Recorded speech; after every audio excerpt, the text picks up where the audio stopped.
imagine in the future, maybe lots of small satellites around the Earth that are always going and looking outward. I mean, I think it's something worth investing in. It's our existence at stake, right?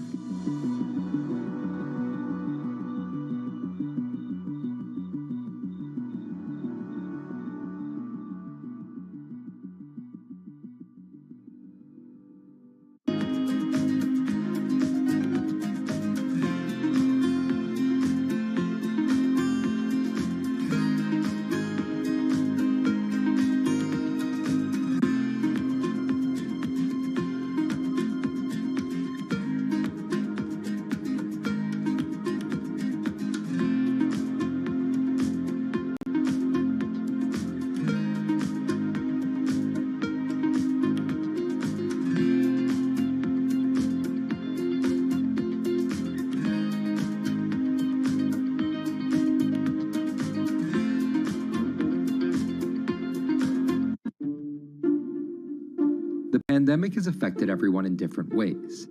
Some pass the time by baking. Homemade sourdough bread. Do I need to say more? Some chose to binge watch Netflix. It's your game. Or maybe you started a garden oasis in your backyard. Next, I'm going to put my lettuces in. But for millions of others, I'm going to be posting stocks that will boom. They wanted to uproot the financial industry. Let's just lock it on up and take $15,000. Here's a stock that can change your life. I see a stock going up and I buy it and I just watch it until it stops going up and then I sell it. I have gained over $3 million. I want some free money.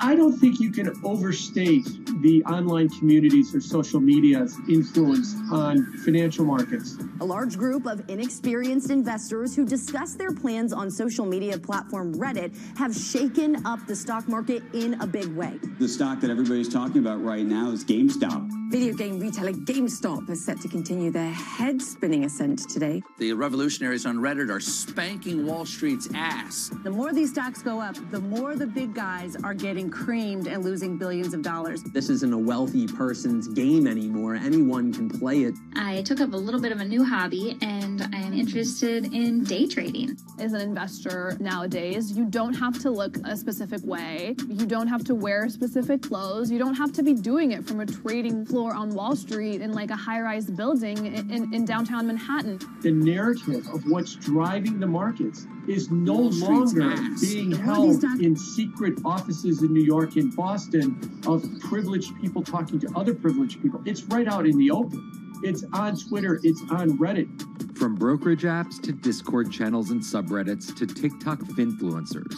one of the last holdouts in the world of disruption, finance, is next in line.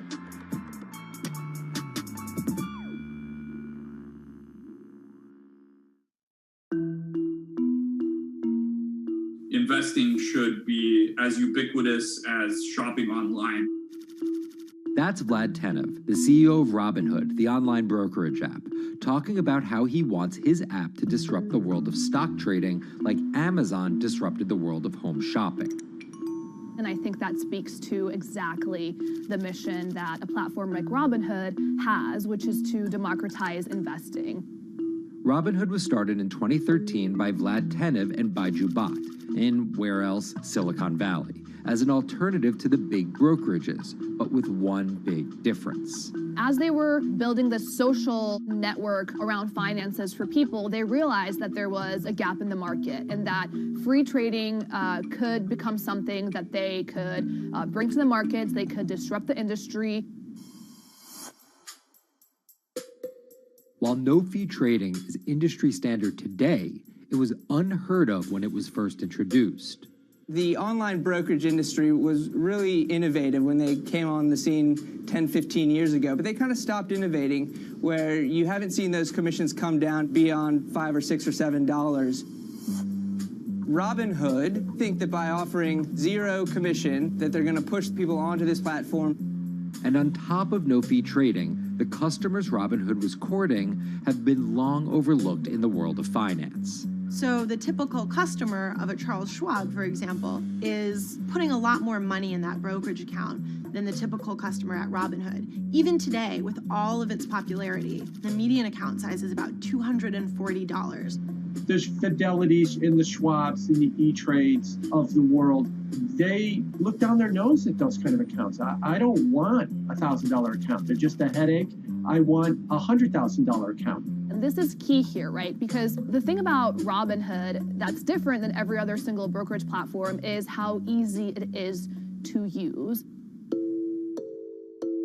The design of the Robinhood app really has in mind a user who might be coming at this absolutely cold. The fonts are very well sized, the shapes, the colors, all of that is something that the founders of Robinhood paid really close attention to. And by creating an interface that catered to a newer investor, they were able to gather a pretty healthy group of customers. And by 2019, they had about 10 million customers.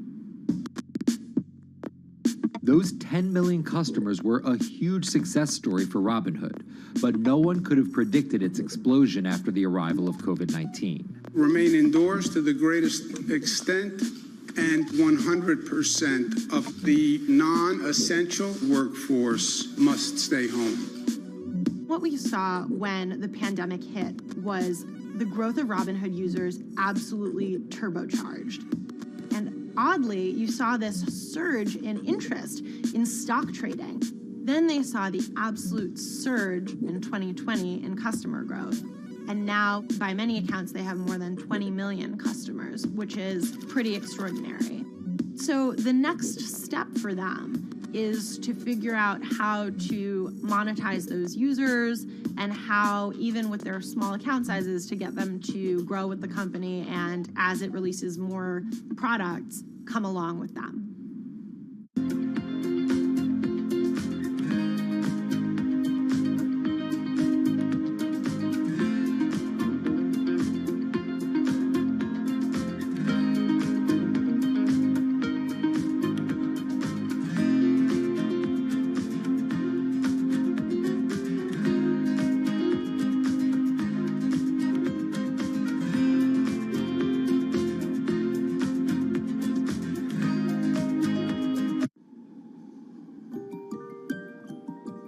Robinhood would become one of the COVID economy's breakout successes. Robinhood traders, as they're called, became the shorthand explanation for the frenzy of often speculative retail investing after the pandemic lockdowns.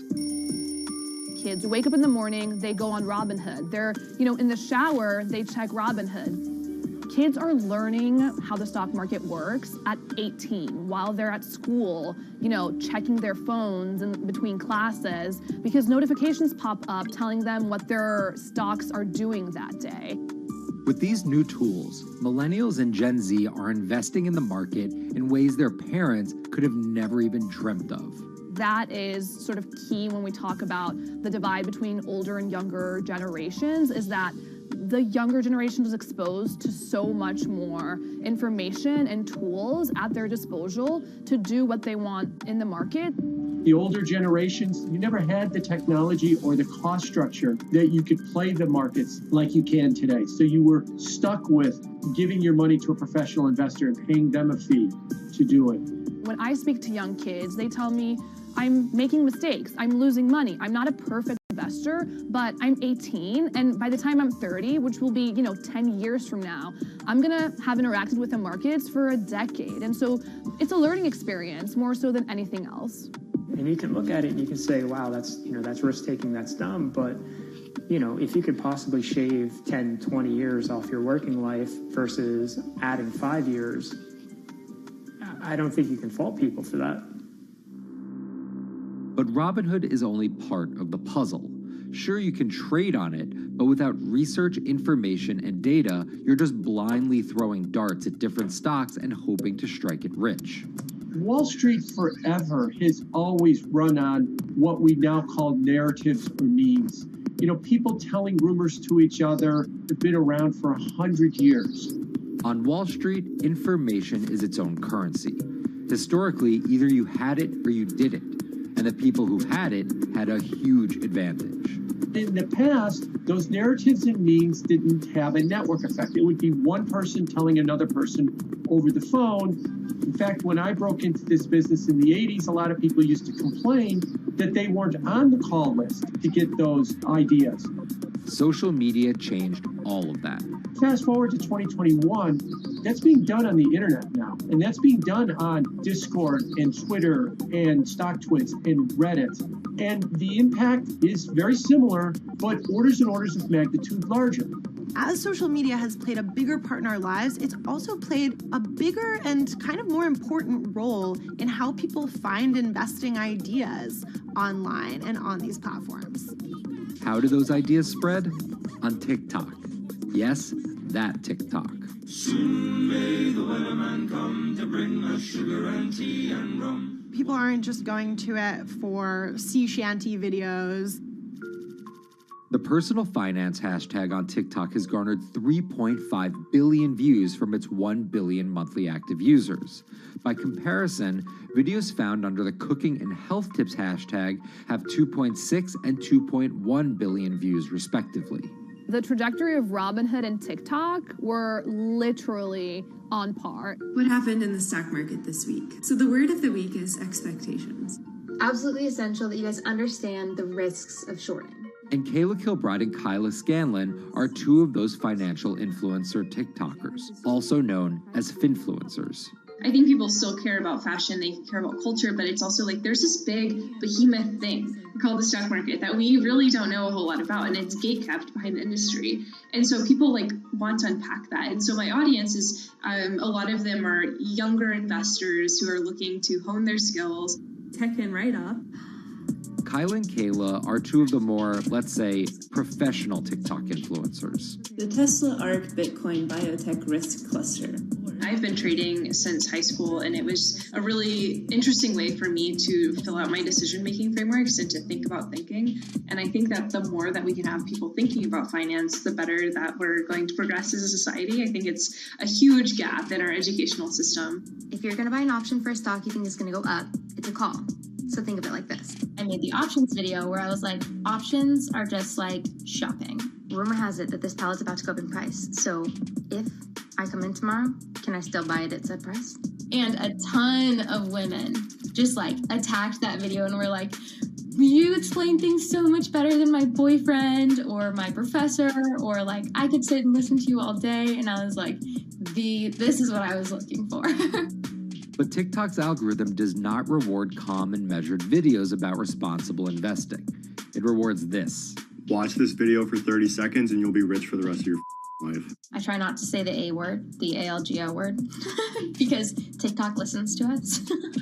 The algorithm does impact how you feel. You know, you do notice which videos do better versus which videos do worse. How do you catch someone's attention in less than 60 seconds? And how do you make it something that they're like, I need this in my life? Nearly impossible to do that in 60 seconds. But the people who perfect it are the people that you're going to watch and going to stick around. And where people are sticking around? Reddit. And its nearly countless subreddits about finance. And by far the biggest one of those is Wall Street Bets. There's a lot of social media platforms out there, but Reddit is like the social media platform for finance. Places like Wall Street Bets is where it all goes down. Started in January 2012, it wasn't long before Wall Street Bets adopted a 4chan-like etiquette, leading to their tagline, like 4chan found a Bloomberg terminal. We had all these unexplained stock moves, and we would be grasping for why stock XYZ jumped 20% in a day. And you would look at Wall Street Bets, and you would see people there talking about buying options in that stock, and it sort of, squared the circle, so to speak, and started making sense. And it was at that point that it was like, wow, we have to start paying attention to this. Some people on the platform really spend tons of time, and others are just looking for entertainment and to have a little bit of fun, effectively gambling or looking for an outlet, trying to make a little bit of money. Then on top of all of that, there were stimulus checks. Now, clearly, this money is going to people who need to use that to eat, to live, but there's a lot of people who use this money to invest in the stock market. And it's not just stock tips. People quote-unquote YOLO their entire life savings or stimulus checks on a single stock. They post what is called gain and loss porn, screen-grabbing staggering hits and misses on stocks for the entire community to see. I'm about to lose everything. And And while some of the people on Wall Street Bets are novice investors, the community contains multitudes. In one respect, what it did show us among these network groups is they are very sophisticated. They're not a bunch of ignorant people talking to other ignorant people. And this is where the pieces of the puzzle all come together to wreak havoc on Wall Street for a solid week in early 2021. It's pretty clear that the combination of more people having retail brokerage accounts and trading apps and more people being stuck at home looking for some kind of entertainment and some kind of community online came together in this very singular way. What came together is GameStop. Let's go back to the beginnings of what happened with GameStop a couple of years ago. On the boards like Reddit and StockTwit, a lot of people were talking about GameStop as being attractive value. Some of them are even, Wall Street alums who left the industry and now still have access to tools that they can use to improve their financial well-being and make very good decisions. And I think Roaring Kitty is a perfect example of that. GameStop is one of the most compelling asymmetric opportunities in the market today. Really, I don't understand how you could disagree with that. At the same time that this crowd was talking it up, the hedge fund institutional crowd didn't like this stock at all, and it had the largest short interest of any stock in the New York Stock Exchange going into late 2020. Short selling is a bet that a stock price will fall, and it's a fairly simple concept. An investor borrows a stock and then sells it. The investor is betting on buying the stock back later for a lower price, before returning it to the original owner, pocketing the price difference. What a short seller would tell you is that they almost act as a policeman in financial markets, or they're at least looking for companies that aren't what they say they are. And that can range anywhere from an outright fraud that some short sellers try to expose to just a company that's not worth as much as investors think it is. The problem is, if the stock price rises, the short seller has to come up with the money to buy the stock back. And the more it rises, the more it costs. And that's what's called a short squeeze. And the hedge fund Melvin Capital was on the wrong end of that squeeze. Melvin Capital lost over 50% of its money in the month of January alone, just from being caught in the short squeeze of the stock. This is where the disruption comes in. One of the most wild stories you're ever going to see. GameStop shares absolutely going nuts. In less than a year, the company's stock has jumped from less than $3 a share to almost $350. Cheers, everybody! Roaring Kitty has turned $50,000 or so investment into some $14 million. Whoa! Investors all over social media use the free trading app Robinhood to wreak havoc on Wall Street. They're actually piling on into some of these stocks to really hurt the professional short sellers. And they all used Reddit, Twitter, TikTok, and Discord to tell one another to keep buying and, quote, hold the line and not sell GameStop. People are getting cheerleaded for jumping in, buying at the highs. They're saying, keep going. And it was working too, until Thursday morning, the trading app Robinhood sent out this tweet. In light of current market volatility, we are restricting transactions, including GameStop. People were really angry. Robinhood was supposed to allow the regular people to play the same game these big boys are playing. But instead, we were all taken for schmucks, and they screwed us. Shares of GameStop are jumping again now that retail investors are being allowed to buy shares of the stock. But what we learned is that when people organize online, they have the ability to disrupt the market. And it was a big sign. The ivory walls of the institution aren't as powerful as maybe the institutions want them to be. I don't know if pumping up GameStop was the best use of billions of dollars, but I think that as a signal to society, it was pretty interesting and powerful. The GameStop saga was so impactful that both Vlad Tenev and Roaring Kitty were called in to testify before Congress to clarify each of their roles in the saga. One thing that's emerged from the congressional hearings is that they're interested in how retail brokerages make money and whether they're keeping the best interest of their customers in mind, but it's pretty fuzzy as far as what they would actually do as a result.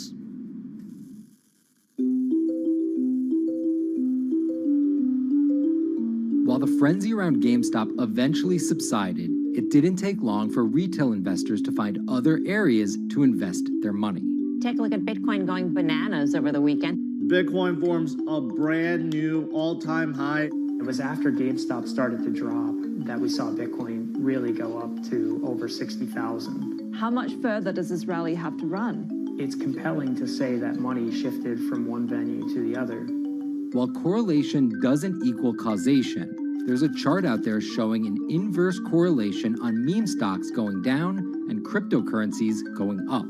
There's definitely an aspect where people are making money on stocks and then moving, they're agnostic, they're not hedge funds. They can invest wherever the hell they want. It's a classic sort of momentum trade. They're going to wherever the winners are and they're willing to jump on and, ride it.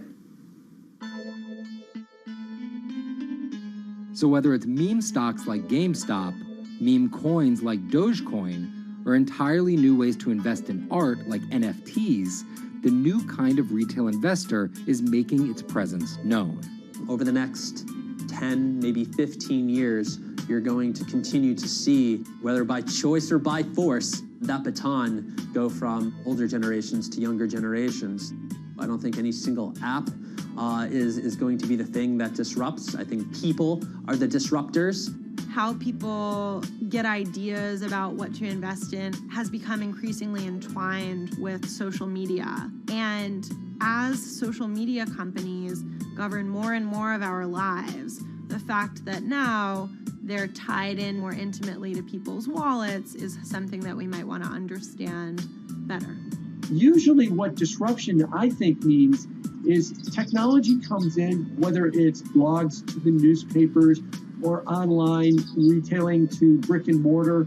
They come in and they're in the same business, but they just do it in such a gigantic cost savings that it causes everybody to switch. Well, that's the risk that happens here, is that it's so much cheaper to just manage your own money. We're not there yet, but costs and conveniences are moving in that direction. So I'd say, Wall Street, you haven't been disrupted yet, but you could be in the coming years, and that the final chapter on this story hasn't been written.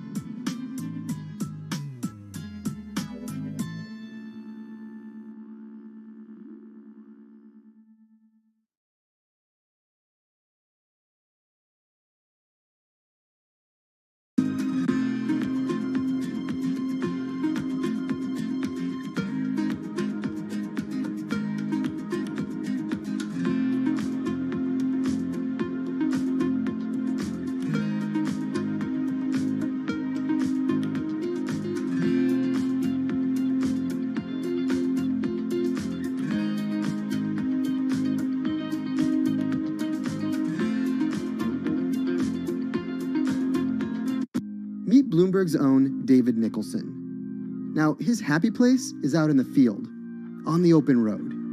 But like the rest of the world lately, he's been working from home a lot more than he's used to. COVID-19 has prompted a massive urban exodus as professionals of every ilk yearn for more space to live and work. As a result, rural areas have exploded, and they're poised to experience a resurgence as more and more families pack up and leave the big city to try out life in the burbs.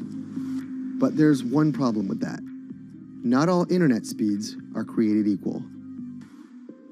Anyone who might need to upload or download large files for a living may not want to pack up and move to that cabin in the woods just yet. Now, David's house isn't a cabin, but it is in the woods, and inexplicably, his internet is workable. My internet is okay. I pay a lot for it. It's around $140 a month. The download speed's great, and the upload speed is terrible, which is really bad for my work because I have to upload these massive files. But I'm definitely one of the more lucky ones in this community. Just a few miles down the road, my buddy has awful internet. It's usually under 2 down and under 0.2 up, so it's often unusable.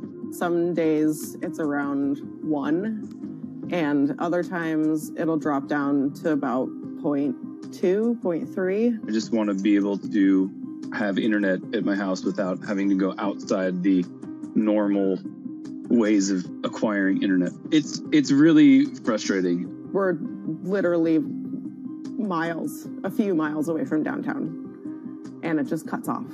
this is a problem, and the solutions are not there yet. Because getting high-speed internet in rural areas en masse is something our providers may simply not be ready for.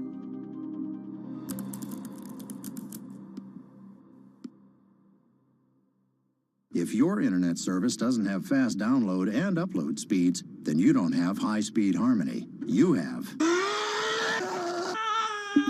Americans on average pay about $70 a month for internet at home. But in rural areas, it could cost a lot more for a lot less service. So the pricing for a fixed wireless provider here can be something between $80 and $150 for about 25 megabits per second. However, gigabit service, which is 1,000 megabits per second and symmetrical, is running at about $119 a month or $130 a month. That's John Paul. He co-owns Spiral Fiber, an internet service provider here in Nevada County, California. And for the past 10 years, he's been trying to bring an affordable fiber optic network to town. It all started when he applied to be part of the pilot program for Google's fiber service. Across the country, civic boosters have been going to extremes, chanting, singing, Google in the morning, and marching, trying to get the search engine giant to look at their town. The internet these days is crucial to be in the world, to be a part of the world, and to be connected to your community.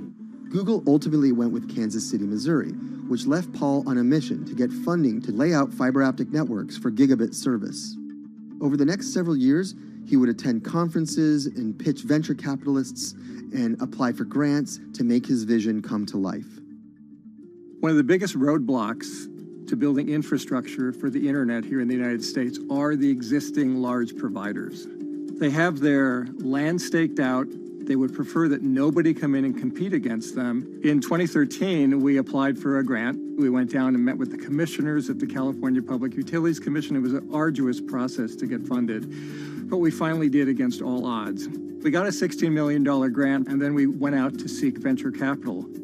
Then, in March of 2020, the pandemic hit the world.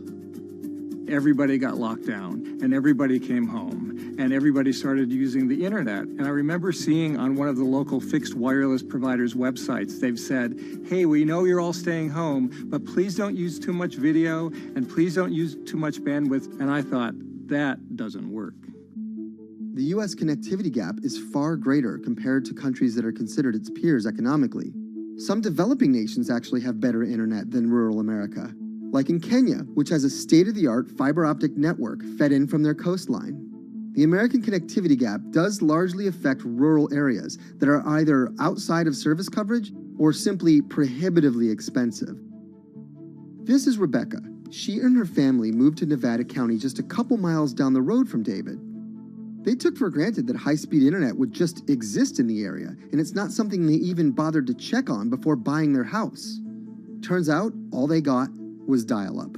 We wanted to move where we had a little more space, room for the kids to run around, just be out in the mountains a little bit more. Having come from a bigger city area where Wi-Fi is pretty readily available, we hadn't really considered that in our purchasing of the house, whether that would be an option or not.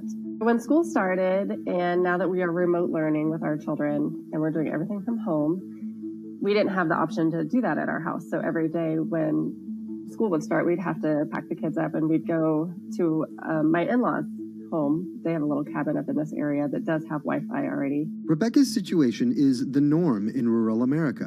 According to data from the Federal Communications Commission, just 4% of urban Americans lack access to broadband internet.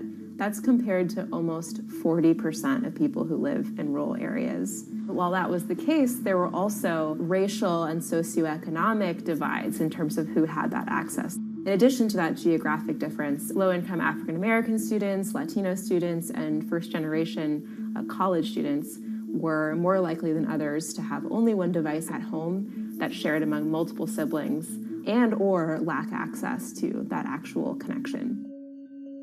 For most American towns, there's also a lack of competition, forcing internet prices up.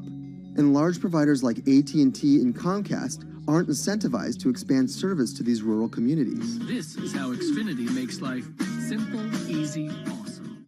So in our area, we have a small imprint of Comcast, but they're not going to go out to the more rural areas. It's just not cost effective for them to do it as a large company. In order to lay fiber cable, you're actually physically digging trenches into the ground. And for internet service providers, they're primarily focused on maximizing their profits. And so the fewer customers you have, in any square mile and the more fiber you have to lay, that's just kind of harder to pencil out from a purely economic standpoint. AT&T released a statement on the matter, expressing the need and desire for government assistance to fund fiber optic expansion to areas deemed unprofitable. Comcast released a similar statement encouraging more public-private collaboration on this effort. Federal agencies do offer grants to help communities build broadband networks, but many have argued that there's not enough flexibility on how to use these funds. The COVID-19 relief package passed by Congress in March and signed by President Donald Trump awarded $43.3 million to 51 projects on the East Coast alone. But it also stipulated that these projects needed to be up and running by December 30th. For contractors who plan projects months and years in advance, it's a scramble to rearrange their schedules to meet that deadline. So what we've been asking the federal government to consider is at least have, as long as the projects are getting started, knowing the projects are being put into place to expand both remote learning, working from home, and opportunities like that are truly driven from COVID. We're moving as fast as we can regardless, but hopefully they'll give us some more time. Talking to John Paul, it's clear that he believes broadband is something that can transform a community and should be considered a public good. One of the first communities to come on in the United States with full-on gigabit service was Chattanooga, Tennessee. Now, they're a bigger city, but they're a city that was economically in a downturn. In the last 15 years, the city of Chattanooga has turned around in an amazing way. It's a nexus for young people to move to. It's a place where technology happens. It's not just about logging on to Zoom, to connect with your colleagues who might be in New York City. It's also your ability as a small business, operating in the town of Nevada City or wherever it may be to, quickly upload your payroll documents or something onto the cloud, or to quickly, swipe a customer's credit card. There's just some really basic business functions and mechanics that I think people in big cities really take for granted, and that are just going to be a much bigger challenge for small business owners in rural areas.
Historically, the marginalized people, you call them as untouchables or Dalits, they have been kept away from the center of the knowledge. Once you are born into a caste, it is very difficult for you to grow beyond that. You are stuck in that identity.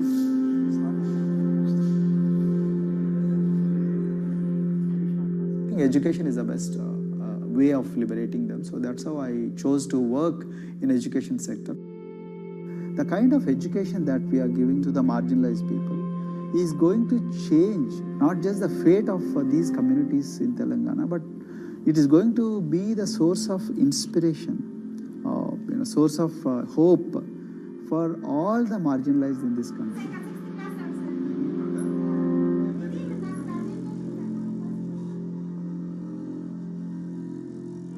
Greatest blight in India is the system of caste. For generations of Indians, the social code known as the caste system has defined how people earn a living and whom they marry. Although outlawed 7 decades ago, castes remain a significant factor in deciding everything, from family ties and cultural traditions to educational and economic opportunities. Dalits, people who are on the lowest rung of the caste system, constitute almost 1/5 of India's population of 1.3 billion. Not able to afford the high tuition of private schools, many are forced to attend government-funded institutions, which in the past have suffered from poor infrastructure, lower education standards, and high student-to-teacher ratios. But Dr. Praveen Kumar is trying to change that.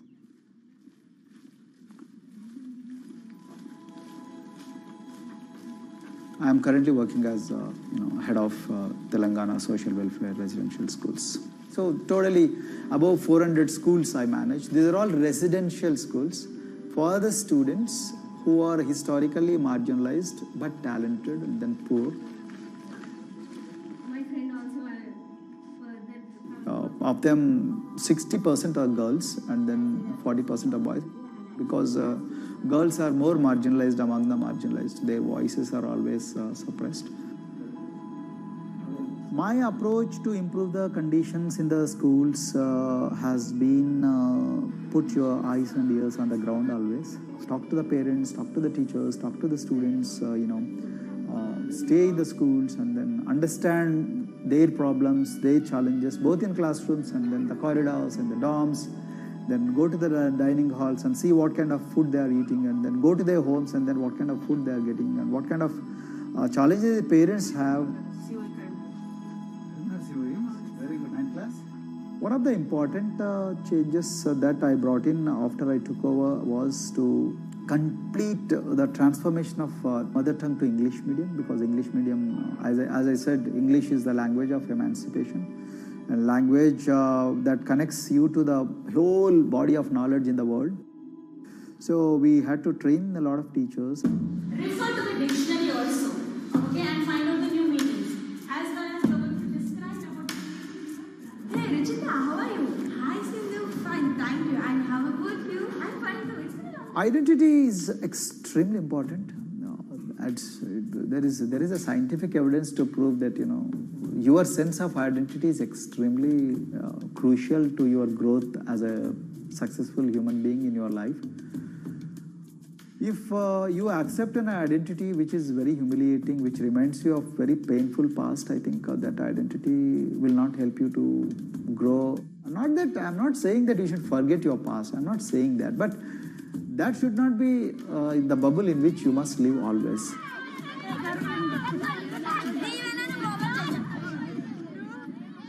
Sweros is an alternative identity. S stands for state, W stands for welfare, Aero, SW and then Aero is Swero. So the idea is your dreams have to be skybound. So that is what we are trying to achieve by changing the identities. Like, you say, I'm a Swero and I aim to be a doctor. I am a Swero, I aim to be a top-notch engineer. I am a Swero, I aim to be a top bureaucrat of this country. I'm a Swero, I want to be a very good actor or, a musician in this world. So these are the positive images that are associated with the identity.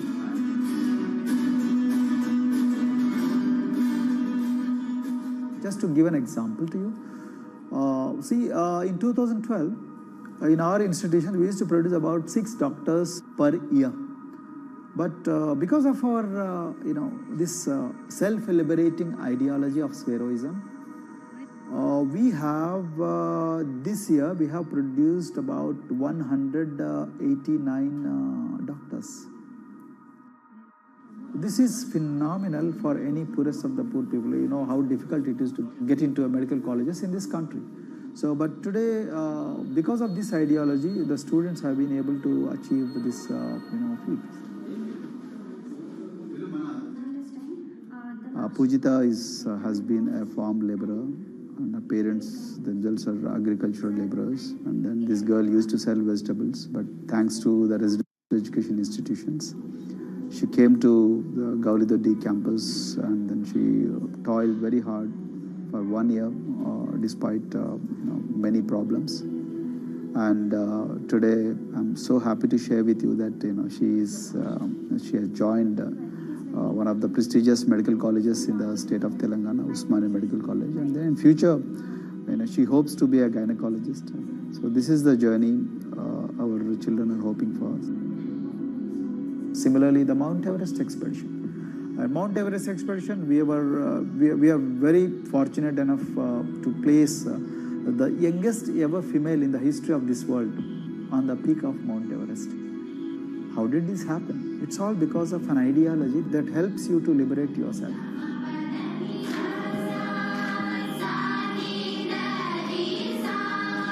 We brought a lot of extracurricular activities and most of them got institutionalized now. So for example, music. Similarly, the games. We have so many coaching academy. We have boxing academy, we have wrestling academy, we have handball academy. So we have, kabaddi, the traditional Indian sport.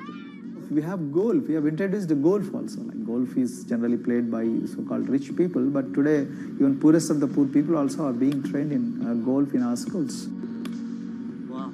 So our intention has been to give all 360 degrees, type of opportunities to the students, so that whoever is interested in whatever activity, they can go and then do it. Break the barriers, break the fence, at least mentally, because poor people have been programmed to be victims, programmed to be subjugated, programmed to be on the margins, always, programmed to feel inferior. We wanted to change on that. There are certain games which are exclusive to rich people. There are certain languages which are exclusive to middle class and upper middle class in this country. To put it in one word, the sole aim of introducing all these co-curricular activities is to break the stereotypes which are recklessly imposed on these people. Their stereotypes Dr. Kumar knows all too well. Born a Dalit, his grandparents were labourers and access to the village well was restricted. Dr. Kumar credits his parents' belief in the power of education with helping him realise his aspirations. He went on to join the Indian Police Service, attended Harvard University, and then began pursuing educational reforms back home. I attribute whatever I am today, it's to my mother primarily.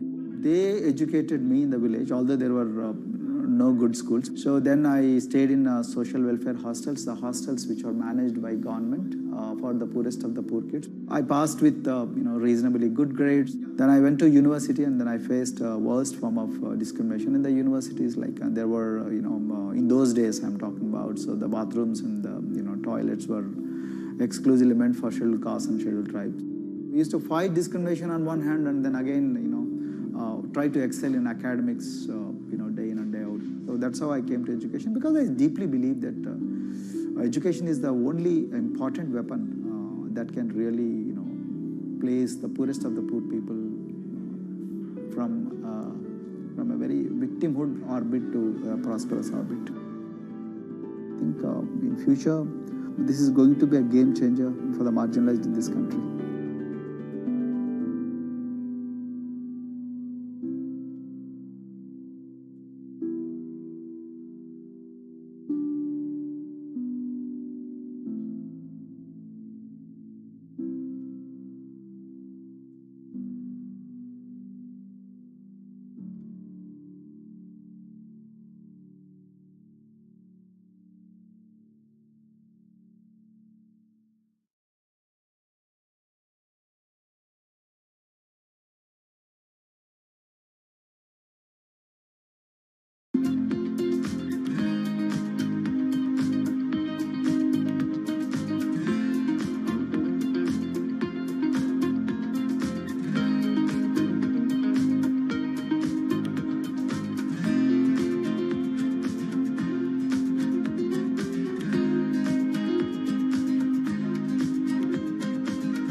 If you look at a thermal image of a city and then compare that to a map of vegetation, you'll find that where there's greenery, the temperature is lower. That's because things like asphalt, concrete, and shingled roofs absorb more heat from the sun than trees. This is the urban heat island effect, and it accounts for higher temperatures in cities, often by several degrees compared with their surroundings. It's becoming a huge risk to human health as growing urban populations exacerbate the heating effects of climate change. Heat waves kill more people than any other extreme weather event, more than tornadoes, hurricanes, and even floods. That's why urban heat island mitigation strategies are being studied in Singapore by a group of researchers. The government-backed project called Cooling Singapore is now in the process of combining everything they've learned to create a digital tool that can help cities all over the world, starting with Singapore.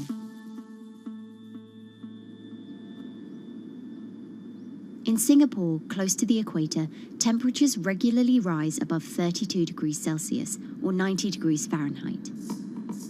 And the city structures only make it worse. And that is also the case for Singapore, which is basically a concrete jungle, more urbanized, more developed city.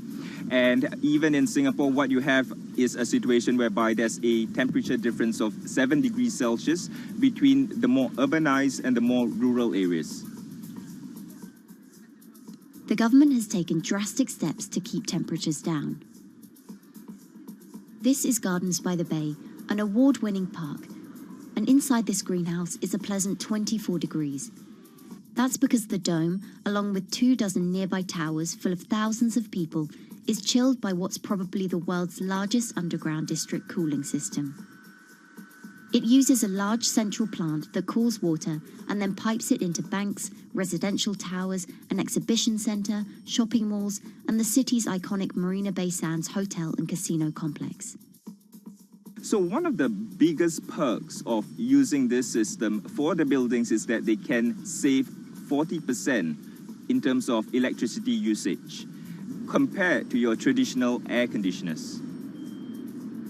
And with Singapore relying on natural gas for most of its power, this new system means emission savings equivalent to removing 10,000 cars from the city's roads.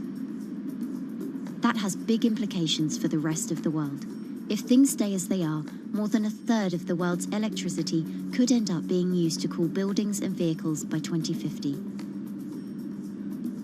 As the world gets hotter, gets warmer, there is a greater need for air conditioning and as well as refrigerators, for instance. And the more people are buying these household appliances, the more energy usage they use, and they release heat more, and that then exacerbates climate change.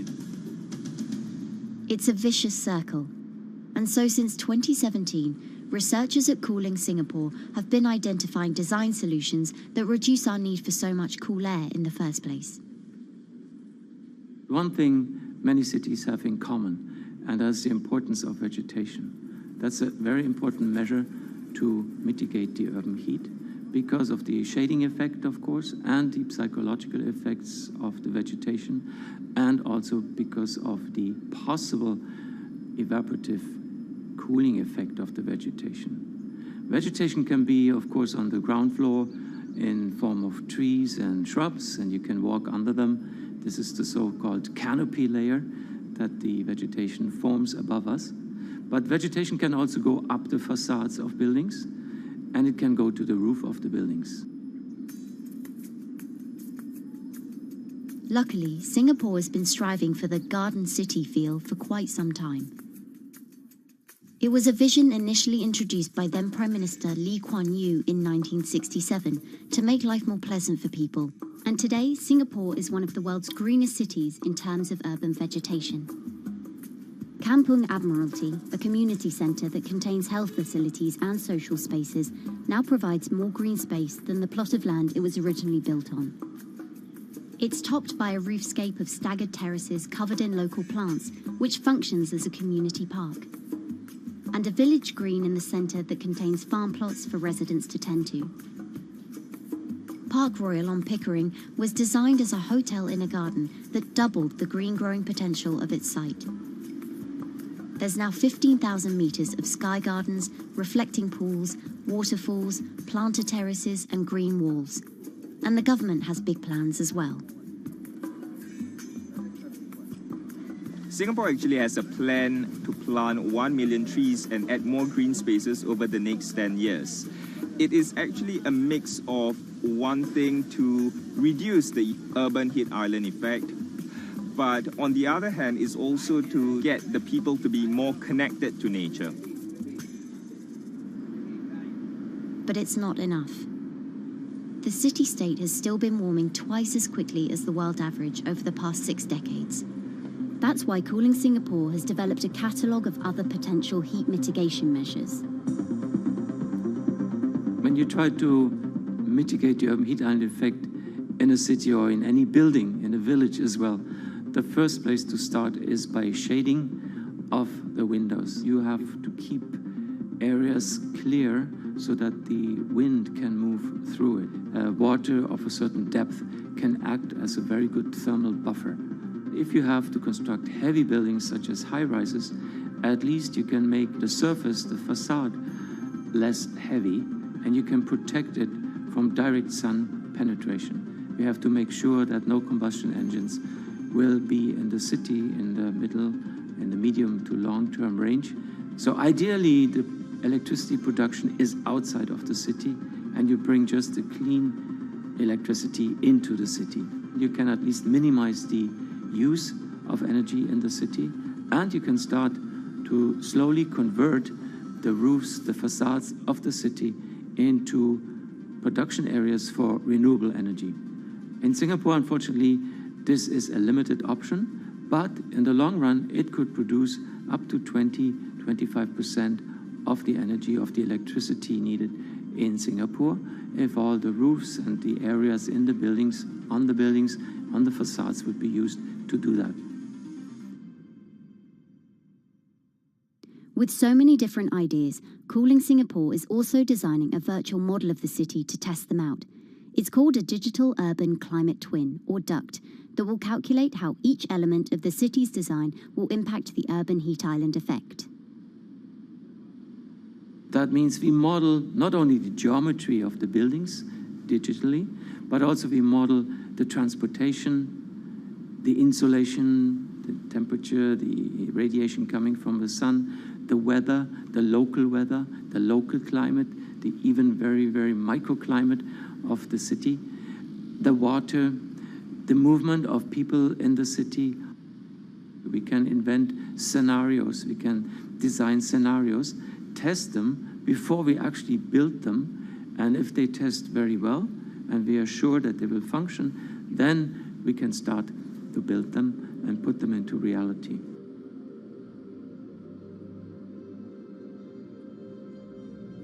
Singapore will be using this new tool to figure out which actions it should take next. And the model can be applied to any city, whether it needs to keep heat out or keep heat in, which will ultimately save energy, slow climate change, and improve our quality of life.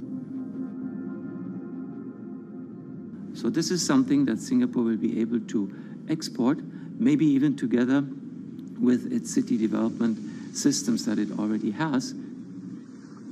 Singapore is one of the very few cities in the world that really combine this scientific approach with a very well-established urban redesign and urban design approach. Through its agencies and the combination of its agencies, it has achieved a lot in the past.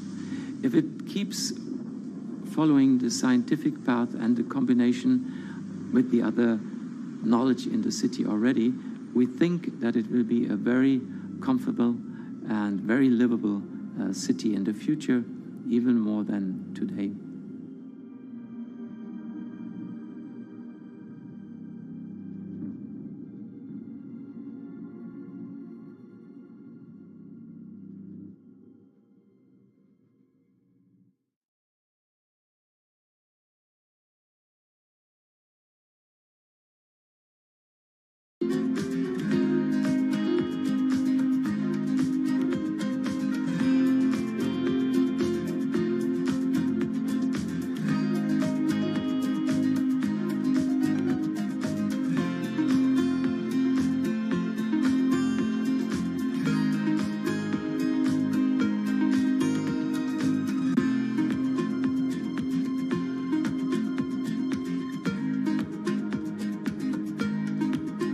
Times are tough.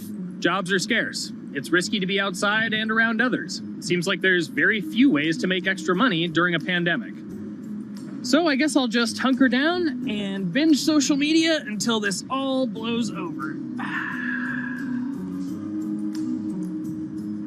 Wait, don't these people make money? How do these people make money?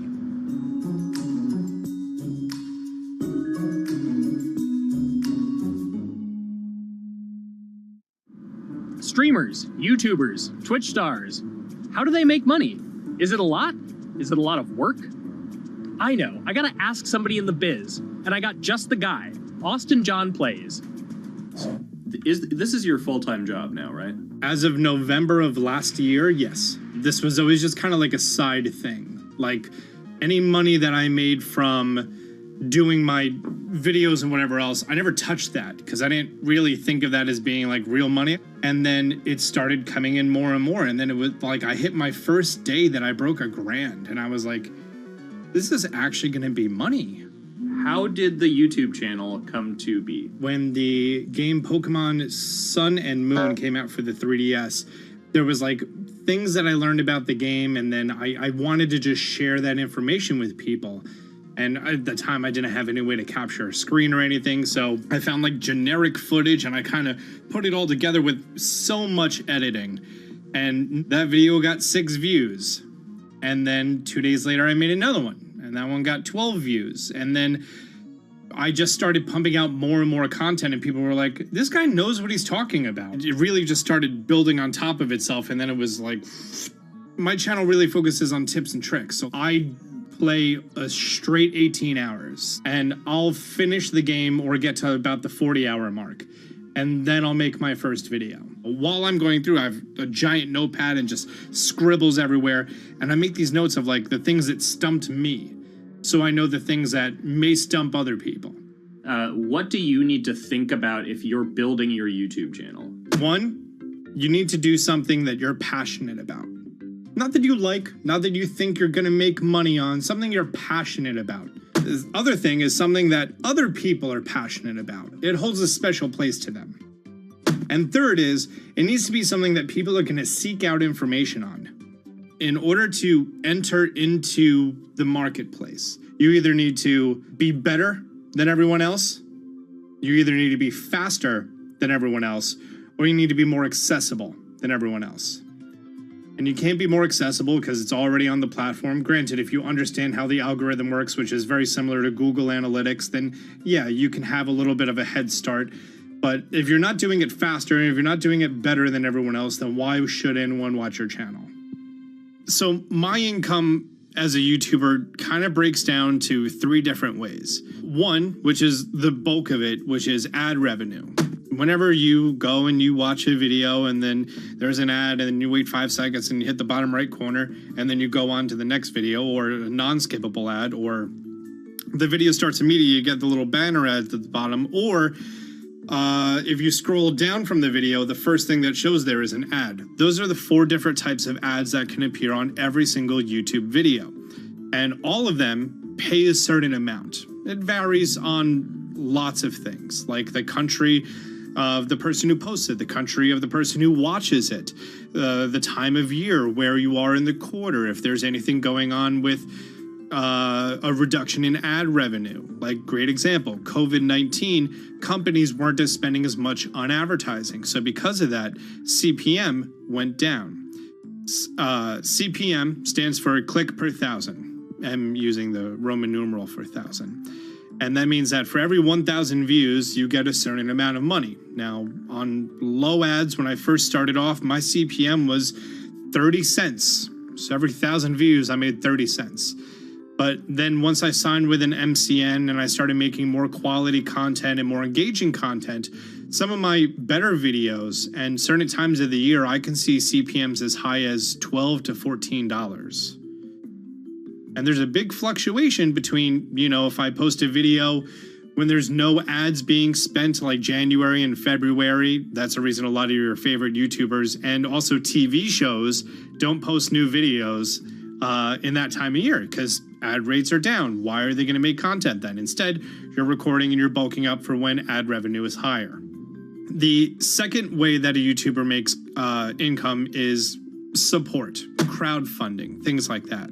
When I first started off, Patreon was really the only option, but then they started rolling out supporters and members for YouTube channels. So whenever I have a live stream, you can click a button and then you can become a member, and then you get special icons next to your name. I believe they're called badges, or on any video, you can hit the join button, and that helps support the channel. And then the third aspect of that would be merch. And for me, my merch has been somewhat basic. In fact, I'm wearing one of my t-shirts from last year right now. You have to endure the times that your first video gets 6 views, that you posted on Reddit and they say, shut up, and then an auto mod bans you. You have to go through that, because until you go through that and you discover why you're doing it, you're not doing it for other people, you're doing it for yourself. If you're not loving what you do, then it's not worth it. Huh. So make a channel about something that I'm passionate about. Oh, sweet. I guess I can make the channel about that.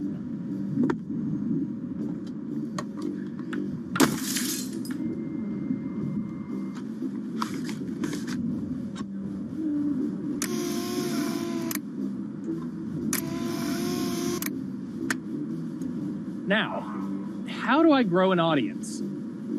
How do I get popular? It's all about diversification, right? You have to have a massive Twitter following. You have to have a massive Instagram following. You have to have a massive YouTube following. Of course, you have to be on Twitch, which is the key platform. But basically, any way you can get in front of your audience, you can engage with your audience, is going to drive those clicks, which ultimately drives the advertiser revenue that you get back from all of these platforms. It's me and Dan playing video games and talking in a funny manner over them. They're not just people who are good at games, they're actually people who are good at online engagement, online entertainment, first and foremost. You have the right to remain stylish. Anything you wear can and will be used against you in the court of fashion. The streamer is either very, very talented at the game. The best player in the game is generally going to draw a crowd because people like watching people who are very good. On the other hand, they're either very, very good or funny, charismatic, whatever it is on that side. Oh, no. You know, it becomes more of a show where they talk about other things outside of the gaming world, and gaming becomes really just a backdrop and an excuse to engage with that audience. There were those weird, like, Ronald McDonald, like, straight to VHS movies. You remember those? I'm personable, I'm chatty. I would kind of, you know, when boring things were happening in the game, I would ramble on about, you know, movies I'd watched or books I'd read and, you know, or conversations I'd had and stuff like that. And so I think being personable was a big part of that. It's not just getting on and playing games. It's getting on and being an entertainer. You are putting on a show. All right, now let me go ahead and grab the samurai sword that every gym has. Okay, he's dead. To have a larger audience and to have that audience, I think, stay with you, you have to bring something extra. You know, you have to find your niche. You have to find what works and what connects with the audience and what makes them laugh and what makes them keep coming back. You gotta make it a little more exciting, all right? Throw in a hanging bishop. Have everybody in suspense for a moment.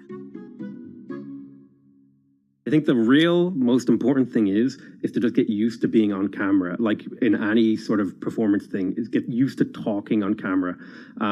You know, my first few videos were terrible, but because I sat down and did it for 6 to 8 hours a day, I just got used to talking and I got over that uncomfortable hump.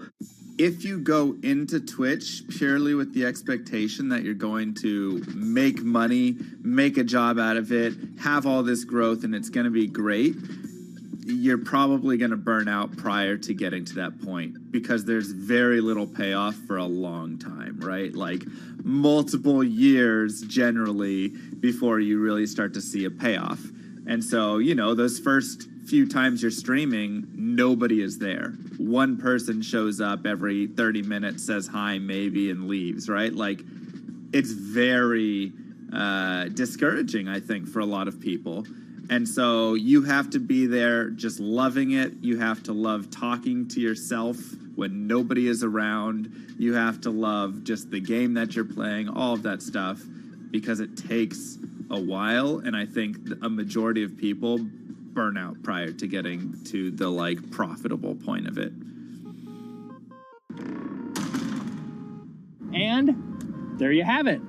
My very own YouTube, Twitch, Discord, and streaming channels all ready to go live. It's a veritable social media ecosystem just on the verge of thriving. So, don't forget to smash like and subscribe, and visit my Patreon for perks.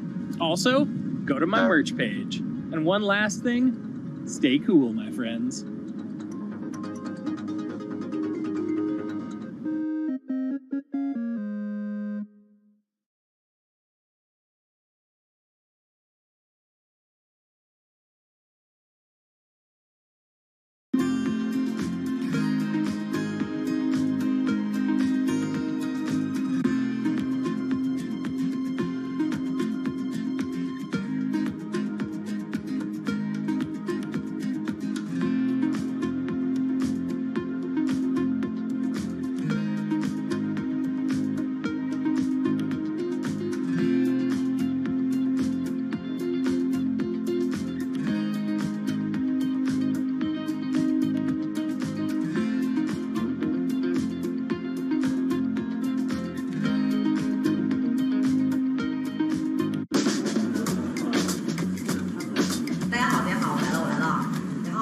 This is live stream shopping, one of the hottest trends in China.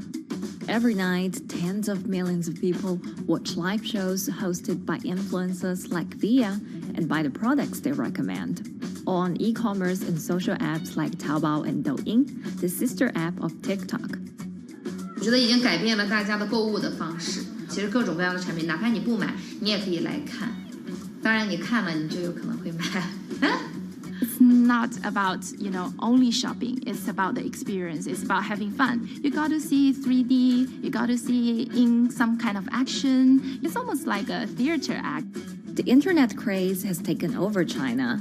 By the end of 2020, the country had almost 400 million live stream shopping users.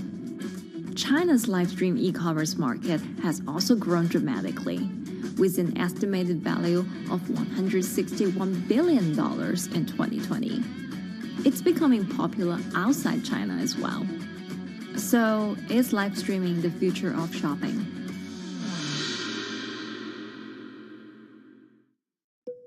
Live streaming is not a new thing. In China, it started in 2015 with the rollout of 4G. And it was first used for entertainment and socializing. Many live streamers performed for their followers or chatted to them, making money by receiving virtual currency and gifts. In the West, live streaming is mainly the domain of avid gamers. In China, it's broken into e-commerce. China actually has a very big e-commerce empire, so it uses these super apps, what we call that you have payment, you have search of information, you have recommendation system, and you have huge amount of goods available on the platform, and as well as a lot of consumers. So with this advantage, they merge these features of live streaming to make the influencers actually sell goods. Here is a perfect choice: nice neutrals, beautiful print, nothing overwhelming, and the warmth and comfort of flannel. This is item. Traditional TV shopping involves a one-way direction, whereby a host introduces a product, demonstrates certain things, and say, call this number or something. But live stream shopping is live. That in itself is a very, very big difference. It causes different psychology. And live stream shopping is a very entertaining way of actually engaging someone else. When you shop, actually, this live streaming video will continue. It will minimize into a corner, and you can buy the items and pay all on the same app. And after that, the live streaming screen will just enlarge by itself, and the promoter will come back to screen. So it's very convenient.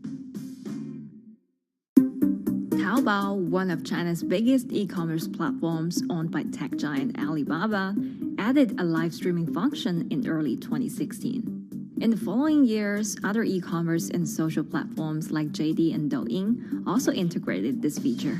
开头的时候还是有很多的挑战的，对画面的这个流畅，然后是否能够很真实的去还原商品，它其实在这个上面是有很高的这个门槛跟技术的这个卡口在的。不管是我们的这个用户的接受度，还是商家的这个上手的这个难度都很高。但是这几年下来，基本上难点在不断被突破的。Over $70 billion worth of goods was sold via live stream on Taobao in the year through March 2021. Latest surveys show that over 60% of live stream users in China were watching shopping shows, and over 65% of them shopped at least once via live stream. In 2020, live stream shopping got a huge boost during the pandemic, when millions of people were in lockdown and many retailers were pushed online. People, during the lockdown, felt like there's a need for more social interactions. This live platform creates an interesting kind of environment that gives people the sense that I'm actually interacting with you. And then live stream shopping brings in a lot more variety of things that people could buy and satisfy, the sense of like losing control, especially during the pandemic. At the heart of this craze are the top influencers who have tens of millions of followers and sell products worth millions of dollars every night. They often use their star power to get bargains from retailers, which in turn boosts their own sales and influence. So if you think about China's live streaming, you have to know the king and queen of the influencers. The queen of live streaming, Via, she is actually having the biggest viewership and the biggest sales volume for a long time on Taobao platform. She can sell everything from like Gucci sunglasses, lipsticks, homes and cars. One time she offered her followers to go on a Tesla ride with her, and she even, for once, sold a rocket launch in her live streaming room for 40 million yuan. The king will be Li Jiaqi, more widely known as Lipstick's brother. He used to be a cosmetic sales before he turned into live streaming e-commerce, and he knows a lot about the cosmetics. So he's the one that will actually put the lipsticks on himself when he's on the show. Top live streamers like Via and Li Jiaqi have become celebrities in China and can earn millions of dollars a year. Although not everyone can be as popular, mid-ranking live streamers like Tiffany still earn a good income through sales commissions. 如果说单从收入方面来讲的话，那主播的收入是比普通的工作要高很多。但是呢，主播这个工作时刻对身体，包括对精神都有很大的一个考验的。就是每天需要集中精力，然后长达5-6个小时，这种状态是很累的。而且这5-6个小时的话，你是脑子是不停的，然后嘴巴是不停的，然后手也是不停的，眼睛也是不停的。像我们做主播，不是说单一的只做直播一件事情，然后还会有选品的一些工作，然后还会有一些其他的事情排在里面，其实是没有个人生活的。那我觉得增强粉丝影响力的话，不是说某一件事情。可能今天做了什么事情你就增大了影响力，而是每天不断的内容的输出，粉丝不断的可能对你的了解，慢慢的信任你。里面有芝麻酱的味道，如果吃不习惯的话就慎买。A lot of successful live streamers are generally very good at communication. They're very good at articulating very simply what a product does, what a product doesn't do.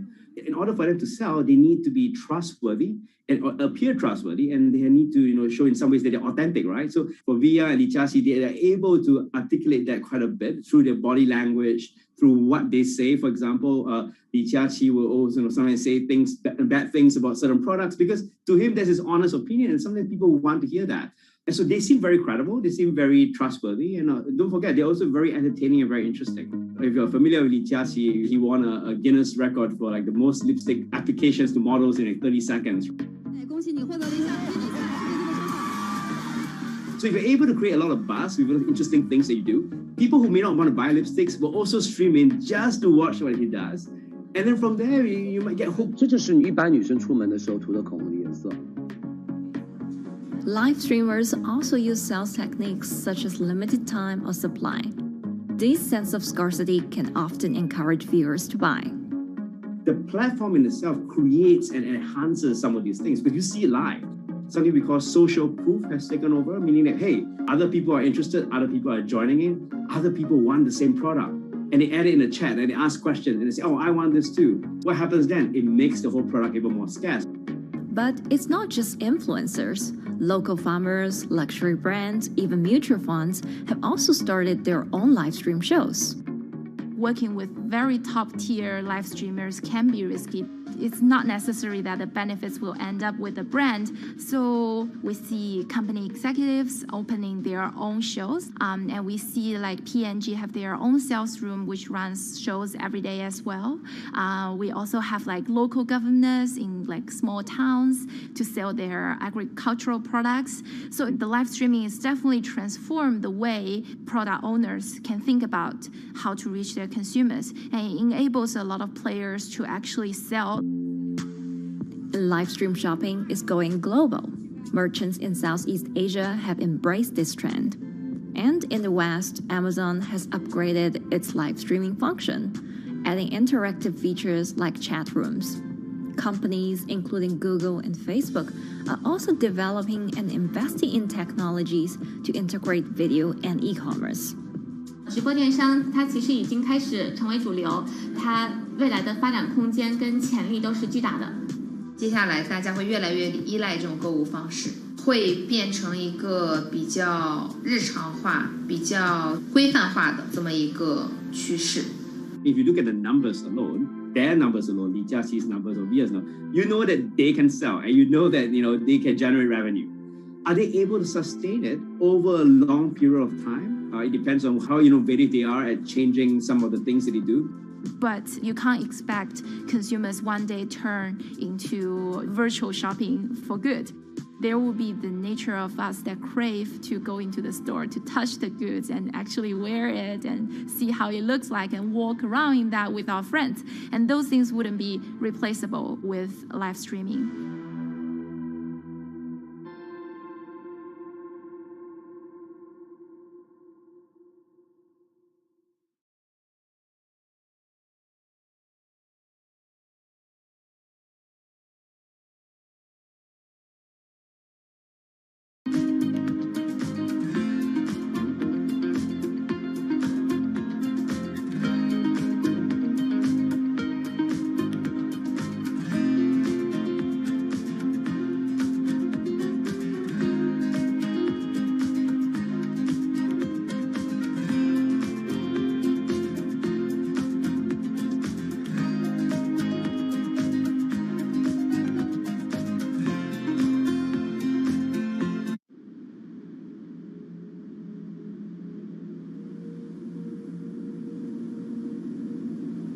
You could imagine that the oceans are actually the largest battery. We're storing huge amounts of energy in the oceans. The wave motion can be very deep. It can extend down several hundred meters. And once it gets to the near shore, from about 50 meters, the whole water column is moving backwards and forwards. As we search for ways to reduce our reliance on fossil fuels, some are looking to a largely untapped potential source of renewable energy. In theory, waves off the coast of the United States alone could generate over 2 trillion kilowatt hours of electricity a year, enough to power more than half of the country. Waves intensify and subside not as quickly as the wind, and that means that it can produce a smoother power generation curve. One of the potential advantages of wave energy is that it could act as a complementary source of power compared to other renewables on the grid if it were to be scaled up to commercial scale.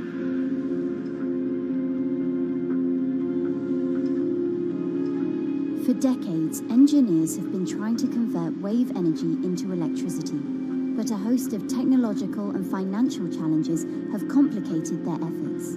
In the years from around 2006 to 2015, there were a spate of bankruptcies in the sector, and this was largely because of a lack of kind of continuous proven projects out at sea with reliable electricity generation. Since then, companies have been trying to develop the technologies at a steadier pace and with a smaller cash burn. But the same questions remain. Can companies develop devices and technologies that actually work? Is wave energy just a novelty or something that can become a major renewable energy source?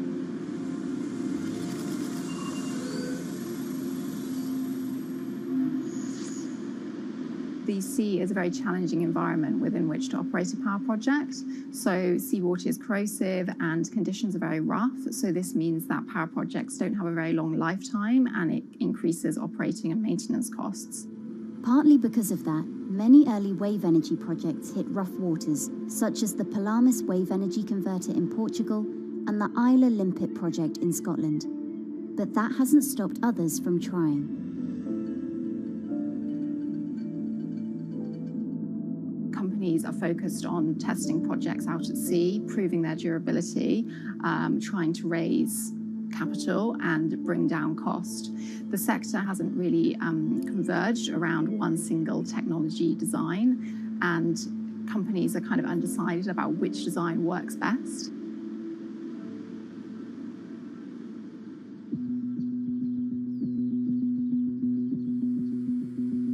Finland-based AW Energy is a veteran in the sector.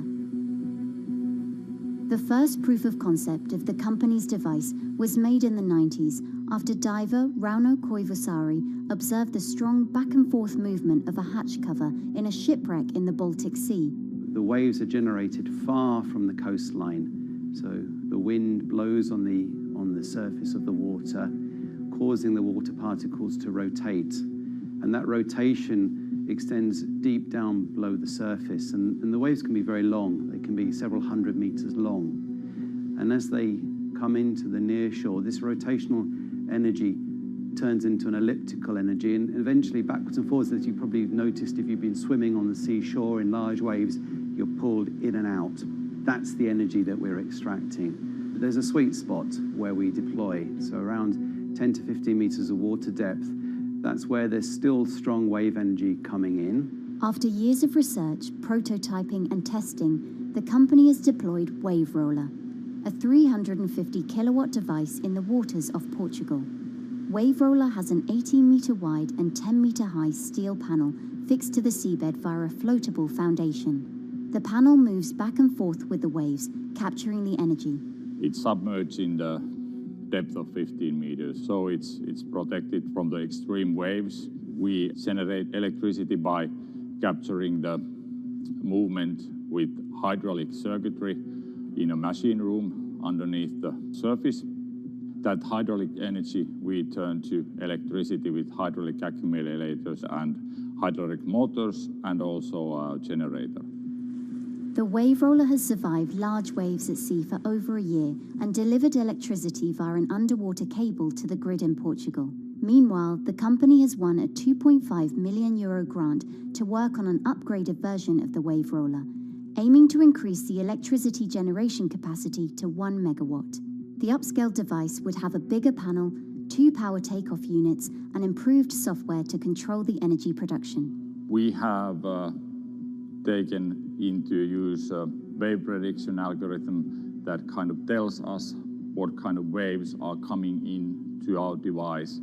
That gives us few seconds to prepare for capturing more energy, and the difference in that is significant. Our future plans are to deliver technology around the world.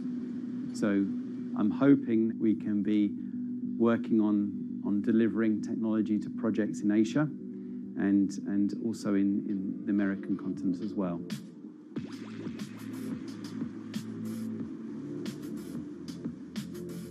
Meanwhile, Israeli company Eco Wave Power is taking a different approach to capturing the power of the ocean. For the company's founder, Inna Braverman, developing new sources of renewable energy is a personal mission.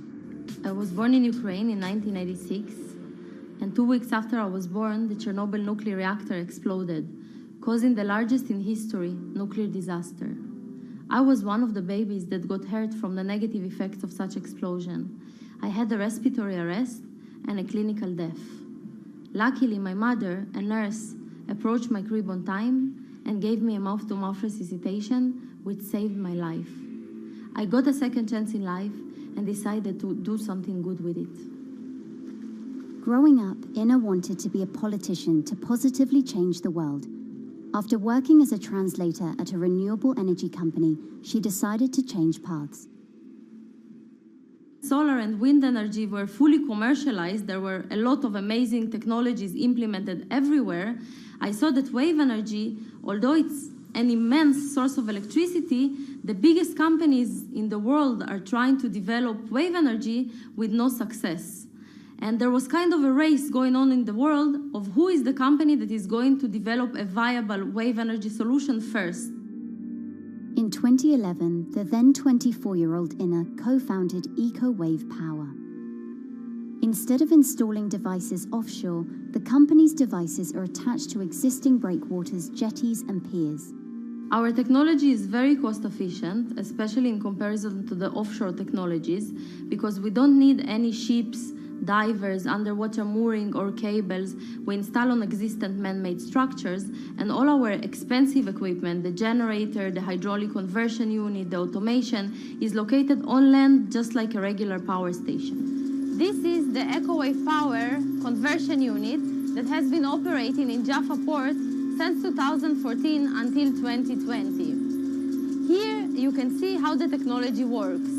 Basically, the floaters are going up and down and pushing the hydro cylinders, which transmit biodegradable fluid into land-located accumulators.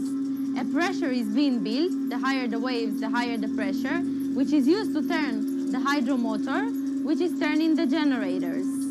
The whole system is controlled by a smart automation system, which you can see right here. And in case of upcoming storms, the system automatically raises the floater above the water level and keeps them in the upward position until the storm passes. The company has been operating a 100-kilowatt grid-connected device in Gibraltar since 2016, which is enough to power 100 households. Currently, Inna and her team are working on another 100-kilowatt project at the port of Jaffa in Tel Aviv. The project will be also the first time in the history of Israel that wave energy will officially connect to the electrical grid. And our goal going forward is to expand it to all suitable breakwaters in the city of Tel Aviv and to supply a significant part of the city's electricity needs. Today, engineers and entrepreneurs are still trying to crack wave energy. Globally, only a few hundred kilowatts of wave energy are deployed, compared with gigawatts of offshore wind. But the field has come a long way in recent years, and with the right engineering solutions, this new power source could eventually become competitive with more mature renewables like solar and wind. I would have a lot more confidence in the success of wave energy companies today as opposed to like 20 years ago.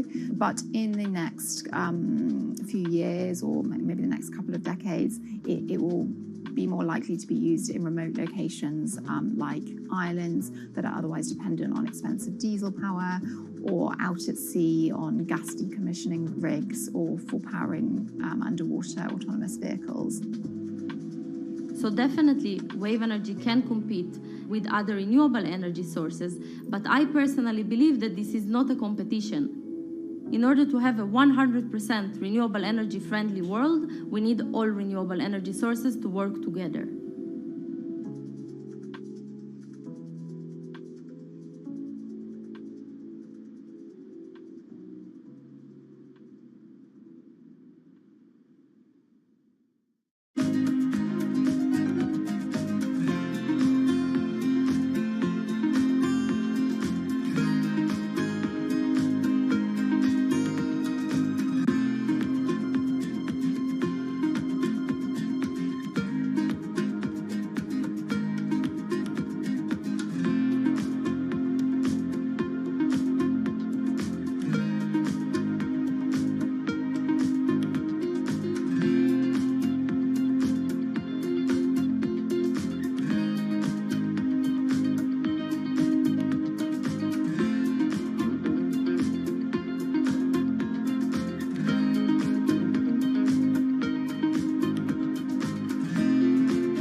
from? Where are all these people from?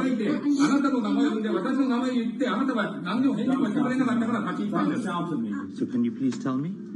I'm not going to... please wait. You know, I've covered a lot of companies. I've covered a lot of Machiavellian companies where, you know, people play rough. I don't think I've ever seen anything on the scale of Nissan. He is making you, but you act for Nissan. I mean, it's corrupt. The system is... One of the most dramatic elements was Ravinder Passi's home being raided by court officials in Yokohama. You scared me. You scared my children. I worked in Nissan for 16 years. So Rav Passi's journey into the darkest recesses of the Japanese corporate world started when he was the general counsel, the highest corporate lawyer position in the company. In the past few minutes, Nissan has revealed that its chairman has been arrested after allegations of serious misconduct. He was tasked with investigating Carlos Ghosn.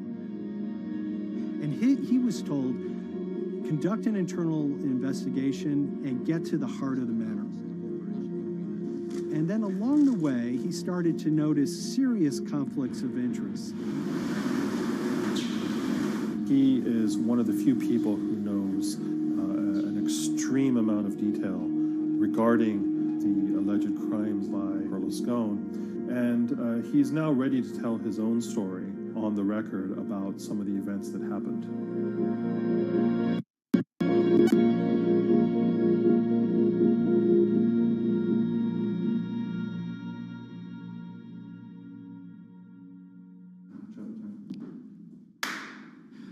My name is Ravinder Passi. I'm the former Global General Counsel of Nissan Motor Co. Limited. And you could say, yes, I had a front row seat in terms of what was going on.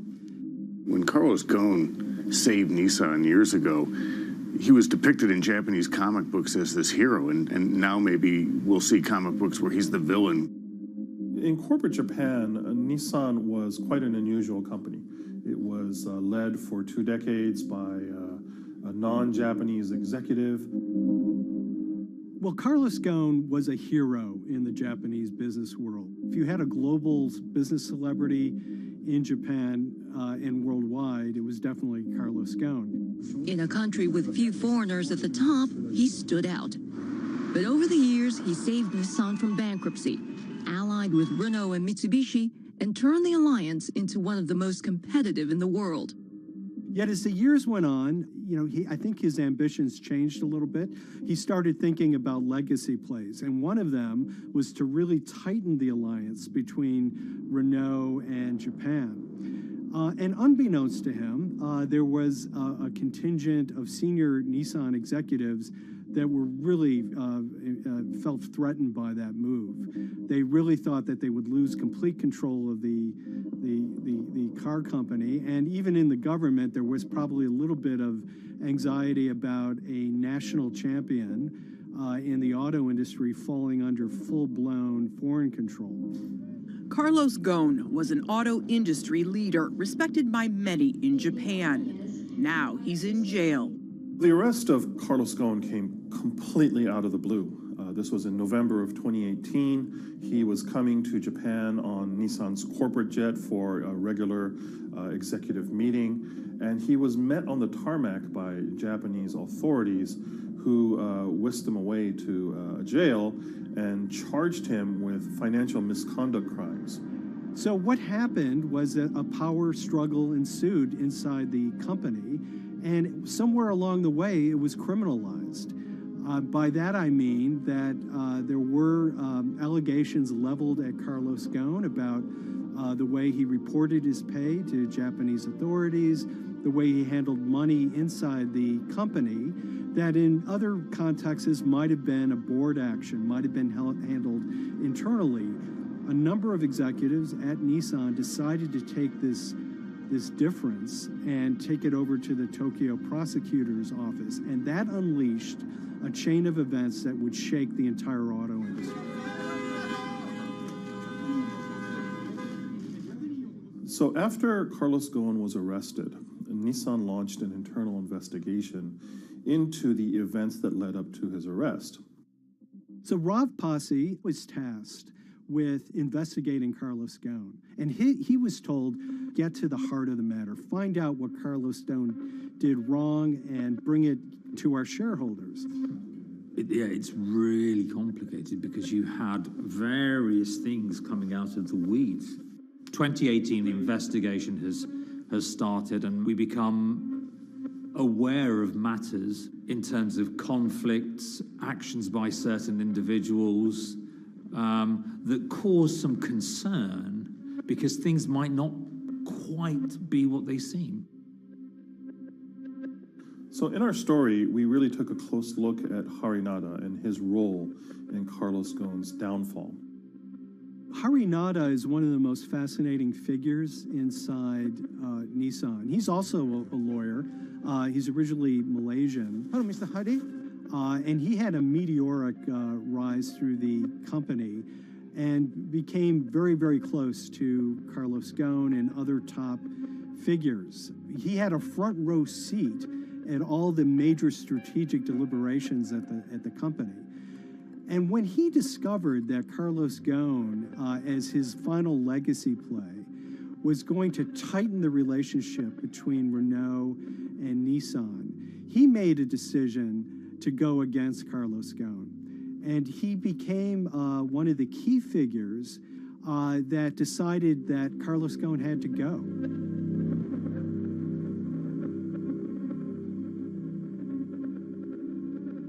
Harinada was somebody who actually recruited me into the company, so I have a long-standing relationship with him, or did have a long-standing relationship with him. For many, many years, he was a mentor. I had doubts about the credibility of the process right at the start. Harinada had a plea deal with the Tokyo prosecutors. Now, that suggests he was intrinsically involved in some of the wrongdoing, or the allegations of wrongdoing, and it just didn't smell right, just doesn't sit right. So there was a basic conflict of interest. In other words, Harinada had to deliver results to Japanese prosecutors to avoid his own criminal liability, and he's accusing and leading the investigation of Carlos Ghosn. Some of the people who had been involved in the original alleged crimes were also looking into the affairs themselves. Ravinder Passi began pointing out some of these conflict of interest issues. And the reason for that is essentially his concern was for the company. If the company's own investigation into itself was compromised, that could lead to a very weak position in various lawsuits that it was dealing with across the world. I had discussions with Harry, discussions with the statutory auditors about these conflicts, discussions with HR about some of these conflicts, because at that point, we reported into him. You know, at the time, everything was quite, as you can imagine, it was, we've got to do this, we've got to do that, we've got to move fast. But when you step back and look at some of these things, you just think, my God, what was going on here? Because me, members of my team, were being placed in immediate danger. Your chairman's been arrested, a representative director's been arrested. They both happen to be foreigners. And then now what we need to do, we're being instructed to do, is certain compliance professionals need to go into properties in Brazil, for example, and retrieve evidence. They've got to do it very carefully, because if they don't do it carefully, they're going to get convicted of criminal activities. And likewise, when a team of lawyers were commissioned to go to Lebanon. I mean, one of my immediate concerns was, why are lawyers from Nissan being sent to go to Lebanon to retrieve evidence? These are just lawyers, they're corporate lawyers from Nissan. You had revelations that a number of executives had benefited from share appreciation rights when they shouldn't have. I mean, you know, substantive amounts of money being taken by these guys when they weren't entitled to take them. And you do think, yes, how is this going to look later on? It's going to look quite concerning. So that triggered for me the sort of assessment that, well, I'm going to have to do something, because up until this point, I haven't put down on paper these conflicts and these issues.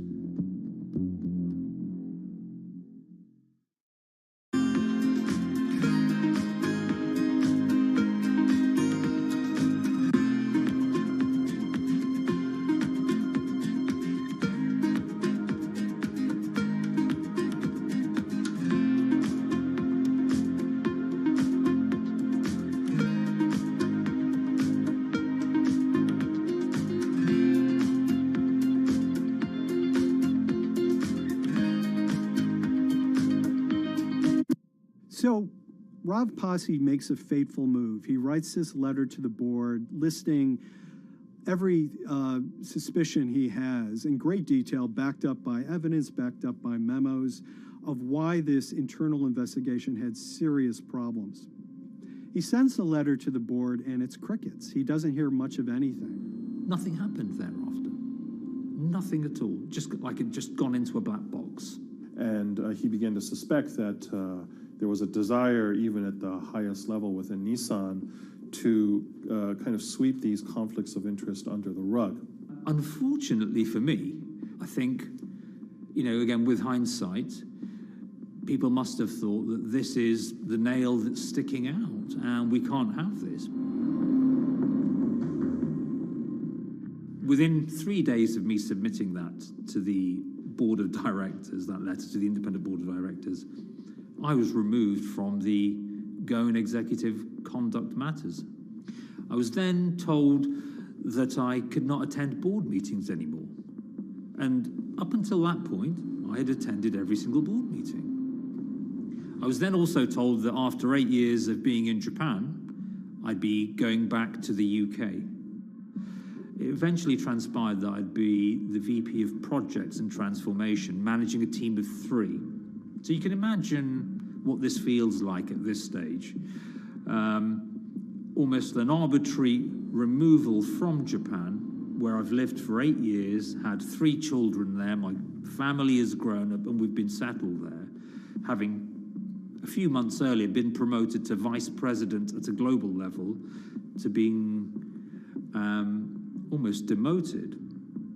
So Pasi was essentially being reassigned to get him as far away from the internal investigation as possible, and also to a certain extent in retaliation to some of the issues that he brought up regarding the internal investigation and Harinada. What happened to Rav Pasi can be seen as a series of corporate humiliations. I mean, first of all, his immediate responsibilities were taken away from him. Eventually, he lost, the coveted general counsel title. But it didn't stop there. Toward the end of his stay in Japan, Rav and his wife were convinced that they were being followed. During that period, I'd noticed that whilst driving my car, I'd have other cars following me. First time I noticed this was around mid-March, and I was driving, I can't remember where I was going, but this grey van, small van, just literally started following me. And I noticed that there was somebody in the car taking pictures. And lo and behold, we were absolutely being followed either by people on foot or other individuals, 2 or 3, normally 2 burly men in a car, different cars at different times, following us around. They were following the family as well. And, given I'd seen the Nissan security department behave in a very, very egregious manner with others in terms of following and surveilling, I was very concerned as to what they were doing and who they were giving this information to. Because if they're giving this information to the authorities, you do think, why? What's going on here? I mean, this is just not normal behavior. And this all culminated in a rather dramatic event in the middle of 2020. Who are you people? Where Nissan had hired a legal team and had obtained an unusual court order from the district court in Yokohama to basically do a search of his home and seizure of his corporate laptop and phone and other documents. If you don't let us in now, we have to break this key. So it's a pretty extreme way to treat someone who'd spent 16 years at the company. These people have all come in. We don't really know who they are, apart from the fact that I've been shown a badge that says the Yokohama court. And they're here to recover a laptop and a mobile phone. It was even more weird because I'd highlighted to the directors that certain Nissan executives were trying to recover this laptop and this phone whilst I was still in Japan. And I was very concerned because it had evidence on there that related to misconduct matters and other forms of inappropriate conduct. It was just another form of intimidation, another form of harassment, forcing me almost to leave the company and the country. Because once they'd retained and obtained these items, we were still followed, which, again, I just couldn't understand. What is the point of doing that? This is a car company. This is not the KGB.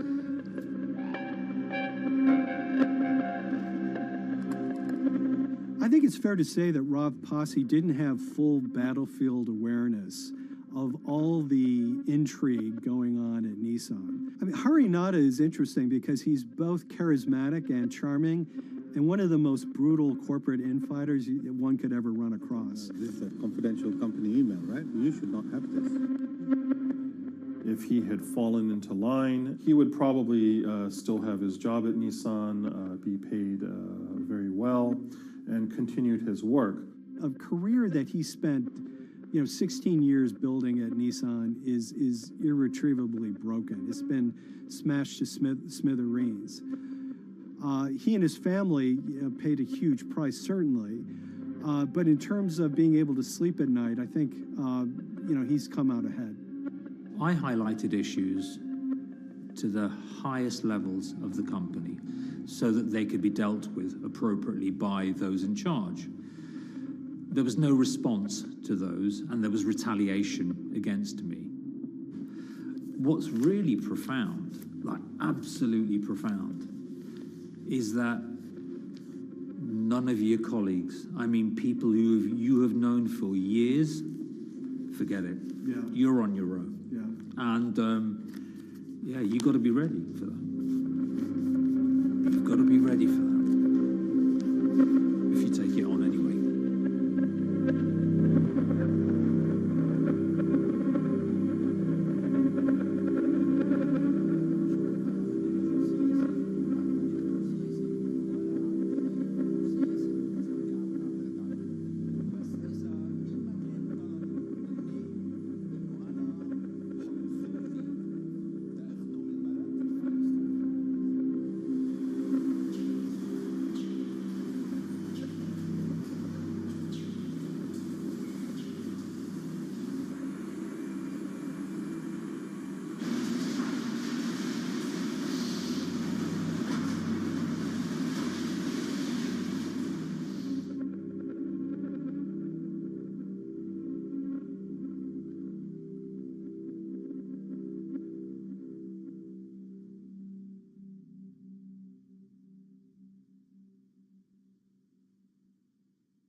This is the awful truth.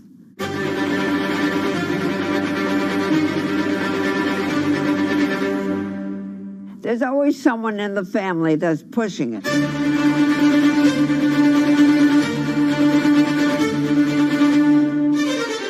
This lady does not deserve to be taken advantage of, especially at your age with your own grandchild. Yeah. My grandma is having to sue them. I'm testifying against them. Nobody's talking. They're one floor below right now. I get afraid to go on the elevator. It's sad that it had to devolve to this. It's like a soap opera. It's a very sad thing. It's a family feud. A family feud.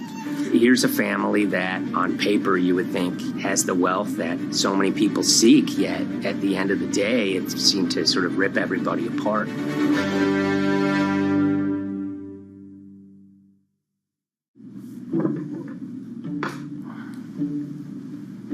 My name's Tom Schoenberg. I'm a senior reporter here at Bloomberg News, cover financial enforcement. I was approached by someone close to the Schottenstein family and asked whether or not I would be interested in writing about Beverly Schottenstein and this case that she had against JP Morgan. And it was immediately clear that there was a great story here to be told.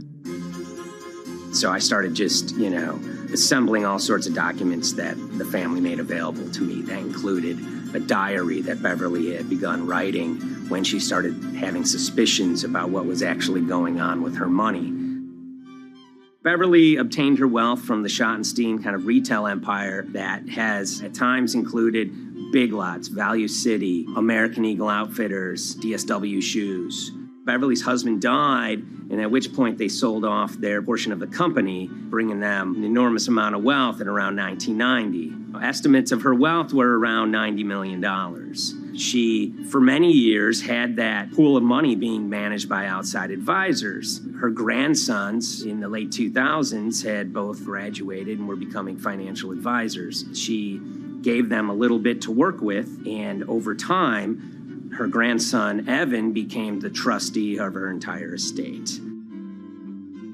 Managing sort of family money is not a conflict. In fact, some ways in wealth management, it's kind of how you get your start. It's kind of the seed that you need to sort of get going in the business. But Beverly started having suspicions that something was wrong probably in around 2016. Well, there were suspicious things, but taken separately without everyone talking about their own experiences, it was hard to really put it together.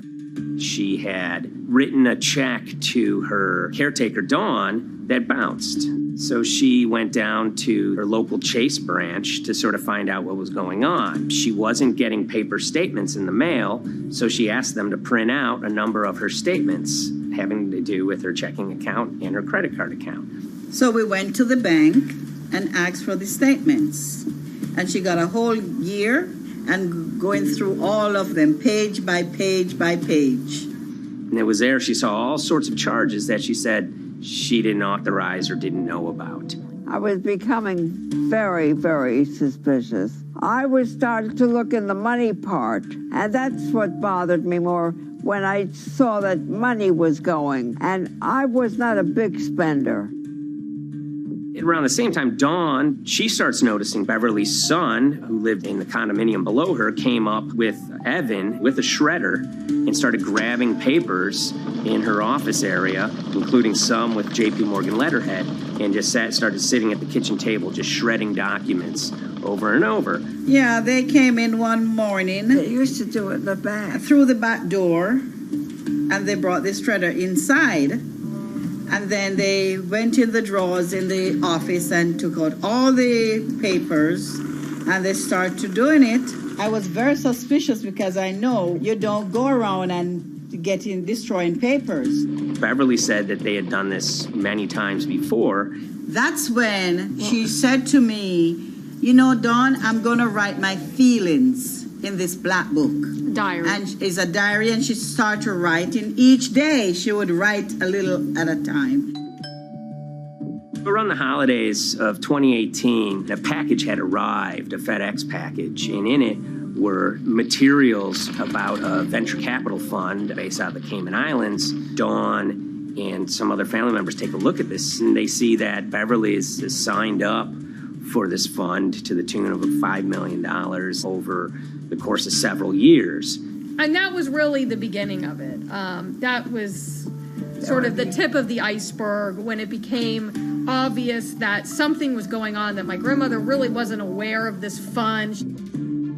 You know, Beverly started to panic. She got really upset and called, JP Morgan's headquarters in New York and asked for Jamie Dimon. She said she was told someone would call her back, but she says that never happened. She wrote a letter to Evan and Avi, and in there she laid out a number of things that were concerning her: unauthorized trading, the checking account.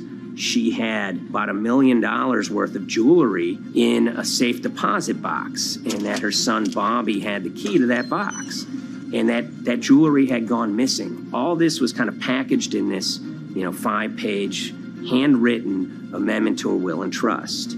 There's such an evolving narrative about why the jewelry was taken. The only truth we really know is that the jewelry is gone. But why it happened, there have been a lot of different stories. You just don't take your mother's wonderful things and hand it out. And they emailed that note to JP Morgan to seize all activity on her account. And it ended up setting off a firestorm after that. As soon as they got this email that there was a cease and desist and that she wanted to send her money and change brokerage firms, they were actually vacationing one floor below downstairs. They're there right now. The next day, Beverly's in her place. The granddaughter's still in her place visiting. Dawn is there, and up comes Bobby kind of barging through the door. And he's screaming about what was sent to the JP Morgan. They're now investigating them. And he's furious, takes his mother and sort of puts her into a chair, gets pen and paper, and she says physically forced her to write a retraction letter. They were pushing me around. It was a scary time. I was really afraid too. I had to take her to the doctor, and she did an x-ray because she was in so much pain. The locks had to be changed. The phone number had to be changed. I really thought we were going to have to hire guards to be outside just for protection. Oh, it was terrible. Horrible scene. Beverly brought her case before the Financial Industry Regulatory Authorities, usually known as FINRA. It took several months of hearings. She sees all sorts of transactions that's going on, hundreds of them that she claims that she never knew about, never authorized, but yet were logged in JP Morgan's files as having been direct requests from her. That included the sale of a large amount of Apple stock worth several $1 million, as well as all her stock in Big Lots. Over the course of their time with JP Morgan, Evan and Avi were making all sorts of trading on her account that was generating millions of dollars in commissions for themselves and the bank, yet she was not sort of getting any of the type of gains that you would expect sort of an $80 million account in a bullish market to be able to get. They issued a ruling entirely in her favor, finding that her grandsons, as well as JP Morgan, they were liable for violating their fiduciary duty, misrepresenting themselves, and they also found that the bank and her grandson, Evan, were liable for elder abuse. Evan and Avi, they were fired from JP Morgan. They issued an award of about $19 million. I reached out for comment, and JP Morgan emphasized that Evan and Avi were no longer with the firm and that their actions do not represent the sort of values of the bank. I reached out to Evan and Avi, heard back from their lawyer saying that, they disagree with the law and the facts that FINRA kind of used to decide the case against them and are seeing if they can have it withdrawn. Her son, Bobby, wrote her a letter, said his sons weren't criminals, and he also admits to taking her jewelry. And he says he needed it to pay off some bad business debts he had. They never once came up to say, I'm sorry.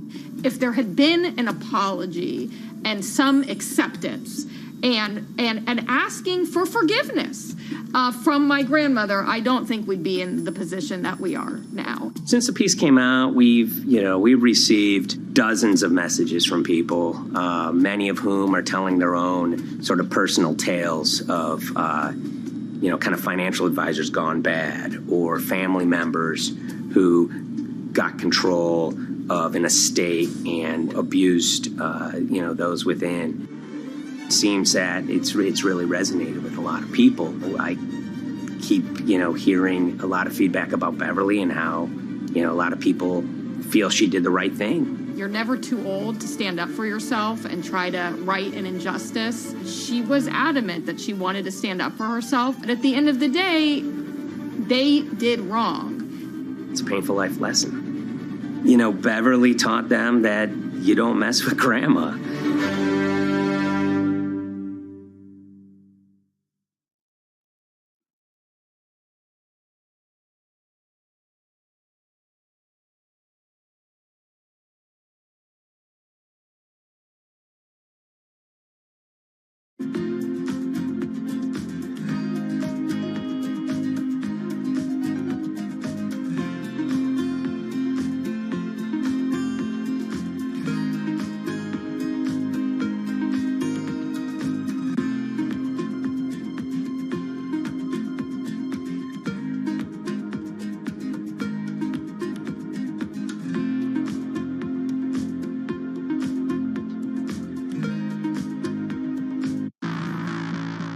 On April 20th, oil markets did something they never had before, and they crashed, went into negative territory and closed the day at minus $40. Meanwhile, in a place called Thaden Boyce in Essex, a group of 9 traders, led by a guy called Cuddles, made $660 million over the course of a couple of hours. The price of oil has collapsed to a record low. We've never really seen anything like it. WTI this morning down more than 35%. People maybe wouldn't have been so surprised if the oil price had fallen to zero, but the oil price went to minus 38. It went far lower than anyone had expected. And so lots of people in the market were saying, well, hang on, something else is going on here.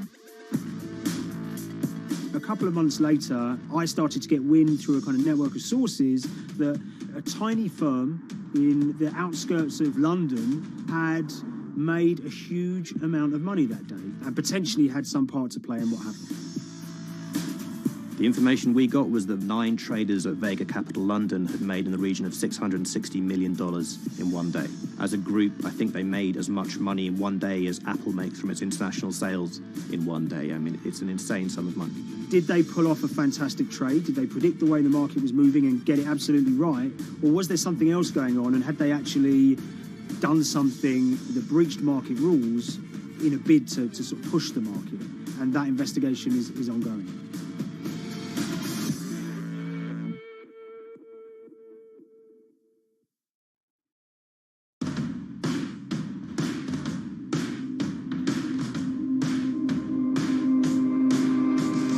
So Paul Commins is a trader who cut his teeth in the pits in the 80s and 90s. When everyone had a nickname, his was Cuddles. If you can imagine, that was a very sort of cutthroat type of world where people are doing, hundreds of thousands and millions of dollar trades by shouting at each other, giving hand signals, and then sort of scrawling on scraps of paper. The culture of the trading pits in London was very influenced by the working class guys who became traders there. They weren't like the city bankers that had gone before them. They weren't usually Oxford or Cambridge. They didn't wear Savile Row suits. They were ordinary working guys who happened to have a talent for trading. And a lot of them came from Essex. I think it was 400 traders in the pits, and Cuddles in his oil and gas pit was described to us as amongst the top 3. Amongst that, was very successful and made very large amounts of money as a young man. But inevitably, mechanization and the arrival of electronic markets was the kind of death knell for the pits. And in 2005, the IPE closed down. And when the pits shut down, a lot of the traders who worked there lost their jobs or quit or went to work for financial institutions. But Paul Commins decided to start his own trading collective out in Essex. Some of them are ex-pit guys, cut from the same cloth as him. Lots of them are actually sort of in their 20s, and they're his, drinking buddy's son, or they're his own kids' friends from football. They're young lads, hungry and ambitious, and he brings them into the fold. And fairly shortly, he's got, maybe a dozen or so traders that they're independent, let's be clear, but they're all part of this collective.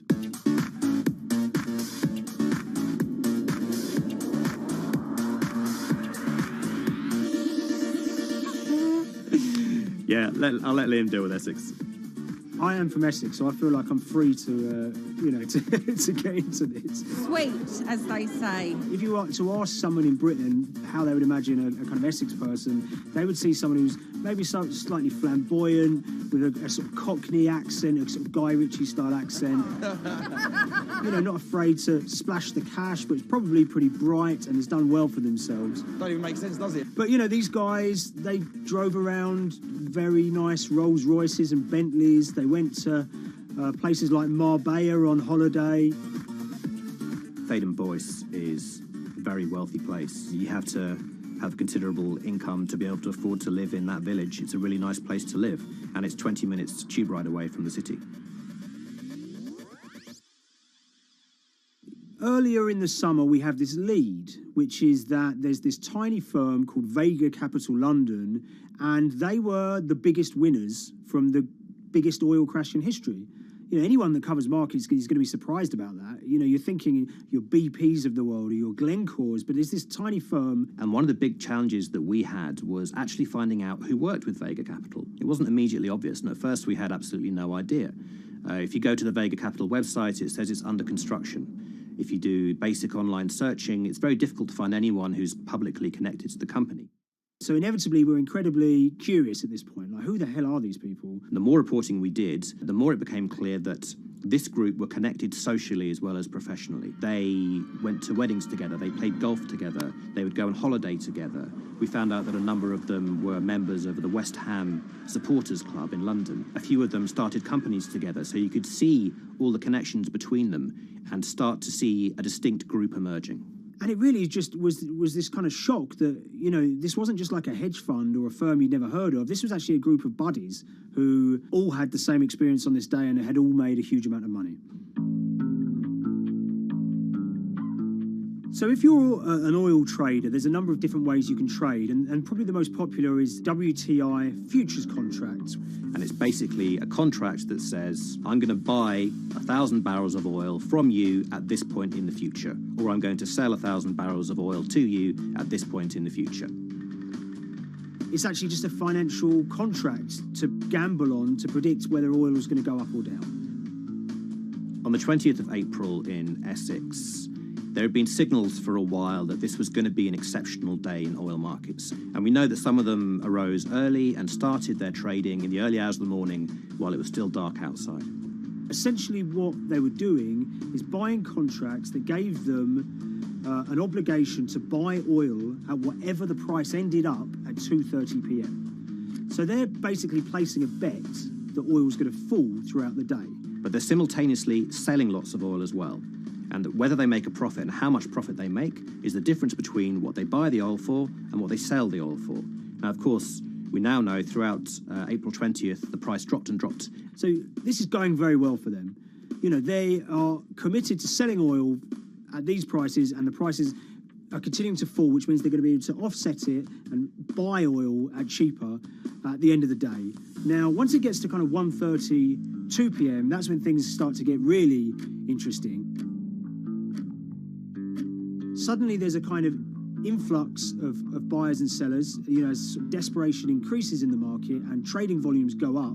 Now at 2:08 p.m. exactly, something bizarre and unprecedented happened, which is that oil passes into negative territory. And it fell to a record level of minus $38. We've never seen anything like it, period, in terms of the contraction of the global economy. That huge gulf between what they were buying the oil for and what they were selling it for enabled them to make more money than they ever thought possible. So their profit was the difference between minus 37 and all of these positive numbers on every contract they sold. The price of crude briefly hit minus $37 a barrel. For one group of traders operating from a small office, it was a very, very profitable day. It's important to remember this had never happened before in the history of oil trading. No one could have predicted it. I can't think of another example of where you enter a trade and you get paid on both sides. You get paid both to sell and to buy. It's unthinkable. One thing we know about the Cuddles Trading Arcade is that they were very comfortable taking large risks. And, you have to be clear, this was a large risk. Yeah, we spoke to oil traders, both people that know these guys and people that don't, and they all say that this is, incredibly risky. And that's actually what stops a lot of oil traders doing trading like this. They simply aren't willing to stomach the risk. But Cuddles and his friends were. So when the kind of final calculations came down, the group of the 9 most profitable traders made $660 million or thereabouts between them. I mean, if you can imagine, I think 3 or 4 of them made in excess of 100 million each. One of the astonishing things about this trade is that 2 of the individuals who made more than $100 million in a single day were in their 20s. One of them was 22 years old. Only a few years earlier, he'd been posting on his social media about doing teenage stuff with his mates in town and going to see girls and rap music. And here he is a few years later making $100 million in a single day's trading. When me and Liam discovered that, we couldn't believe it. We couldn't believe what we were seeing.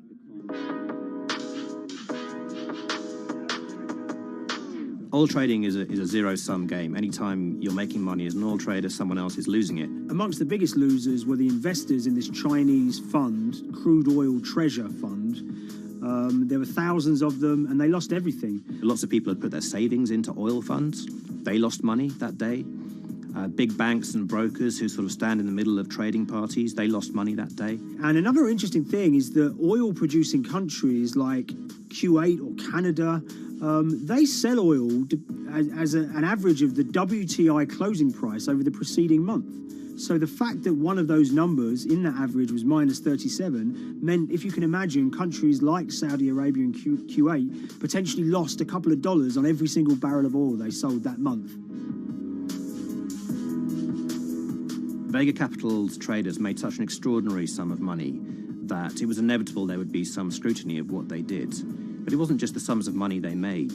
In the vital half an hour before the settlement price was set, they were by far the biggest sellers of oil futures in the market, which is an incredible thing to think about when you consider that the other participants in that oil market are going to be the world's biggest banks, oil majors, BP and Shell, and here you have a group of 9 guys in Essex who are having this significant influence over a global market for oil. I mean, I think you have to assume that if these guys had made $7 million or $10 million, they probably would be celebrating in Essex right now. But the fact that they made closer to $700 million has meant that they are facing understandable scrutiny. We wrote individually to all the Vega traders who did exceptionally well that day, and we got a letter in response from a law firm representing the group. And the law firm was at pains to point out, number one, that they haven't been accused of any wrongdoing, that they all traded independently and separately, and they'd basically all made up their own minds that this was what was going to happen in oil markets based on publicly available knowledge, and decided to execute this trade. What I love about these stories is there's a real variance of opinion, and some people will look at what happened and think that must be dodgy. They all traded at the end of the day. They all made a huge amount of money while all these people lost. That's shocking. But lots of people say these guys are at acute disadvantage. They're in a market that's inhabited by, huge technology-driven funds and firms and oil giants that have got all the advantages in the world, and when you get a bunch of Essex geezers who essentially beat the market and find a way to make a huge amount of money, they should get a pat on the back, really, because that's the dream. Since this happened, a lot of the guys have stopped trading the monthly settlements that they'd done so well at in the past. Several of them have set up new companies. They've essentially gone very quiet. Any kind of social media presence they had is kind of closed down. By all accounts, they're, waiting this out. It's certainly too early to try and predict how the regulatory investigations are going to pan out. We just don't know. There's a number of potential outcomes for these guys. Potential punishments if there are any findings of manipulation against Vega or anyone affiliated with it might be you could be fined, you could be banned from trading, and in the most extreme cases there have even been criminal prosecutions in the past of people who have been found to have been manipulating the settlement and misconduct related to trade at settlement. There are other outcomes too. One obvious one is going to be that they're able to walk away from this life-changing trade with all the money that they made and celebrated as heroes in the trading community. That they'll go down as legends.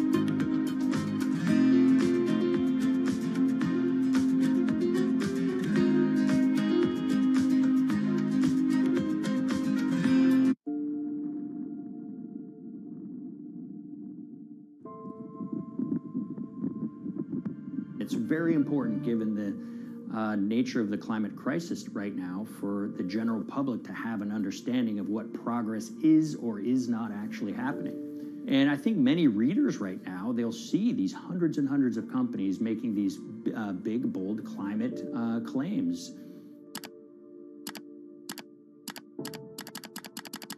And they would be forgiven to think that we're well on our way to meeting the emission reduction trajectory we need to be on. And the reality of the matter is we're just not on that trajectory. And a key reason for this sort of disconnect is the use of offsets that aren't doing what they claim to be doing. We have a massive potential for sort of willful blindness. We can convince ourselves of things regardless of what the facts are. And so that's what tends to happen in these cases. It's not that anybody is setting out to commit climate fraud. They sort of walk themselves into a situation and they convince themselves of one thing, and that allows them to convince themselves of another thing. But at the end of the day, they're doing something that makes no sense at all.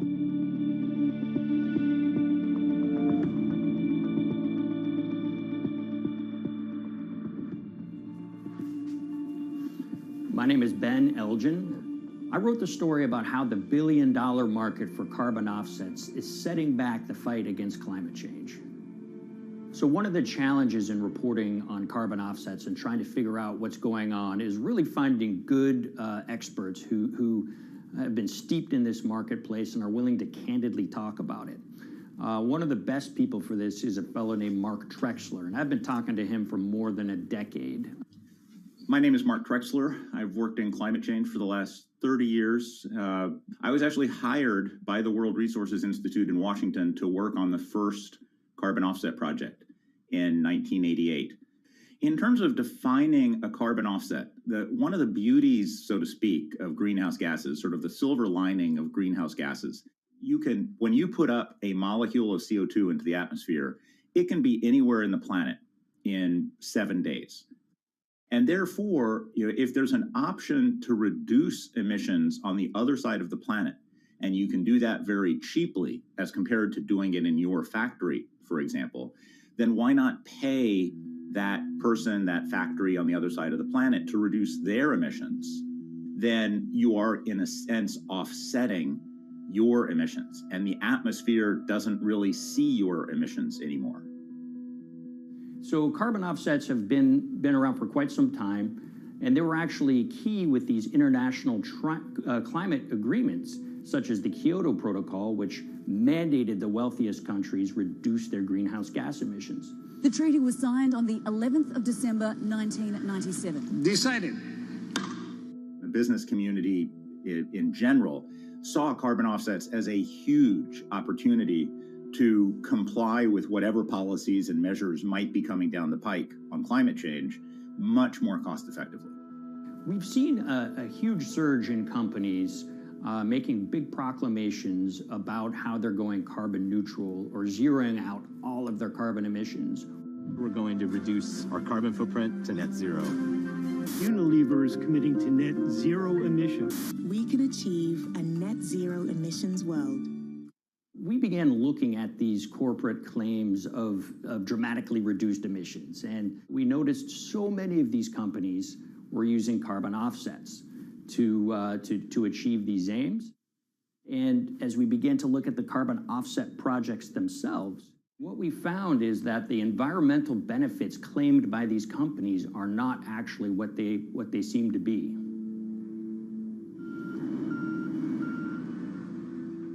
And as we sort of saw and spotted a number of these very aggressive carbon offset projects, which appeared to be generating inflated credits or bogus credits, we saw a number of them were associated with the Nature Conservancy. This surprised us. The Nature Conservancy is the world's biggest environmental group. They have about $1 billion a year in revenues, and they've been around for 7 decades. They've preserved about 125 million acres of land, and they've done so many good works over the years, and they've been very strong in terms of working with corporate partners. The Nature Conservancy has taken a different approach, a very pragmatic and pro-business approach. They will not go out and criticize a big polluter, but they're very happy to work with them.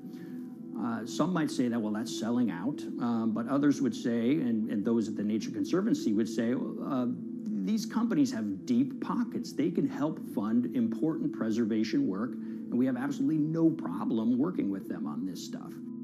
So companies are very warm, and they've partnered with the Nature Conservancy for many years. And yeah, it definitely lends a sheen of credibility to these projects. Here is 20 new reasons to visit Disney World this year. 1, 2, if you look at, for instance, Disney, that's a sprawling company with theme parks and cruise lines that burn up diesel fuel. They have office buildings and television studios that consume electricity. So these companies are trying to make major reductions in their carbon footprints, but it's very difficult to change these fundamental ways their businesses operate. So Disney has been a big buyer of carbon offsets that are orchestrated by the Nature Conservancy. One of the projects that they buy from is called Pennsylvania Ridges. And that's a plot of land. Most of the land is actually about a 3-hour drive outside of Philadelphia. Interestingly, this land, 3,000 of these acres, was actually acquired by the Nature Conservancy in the late 1990s. This land was imminently threatened. There was a pending logging contract on this land.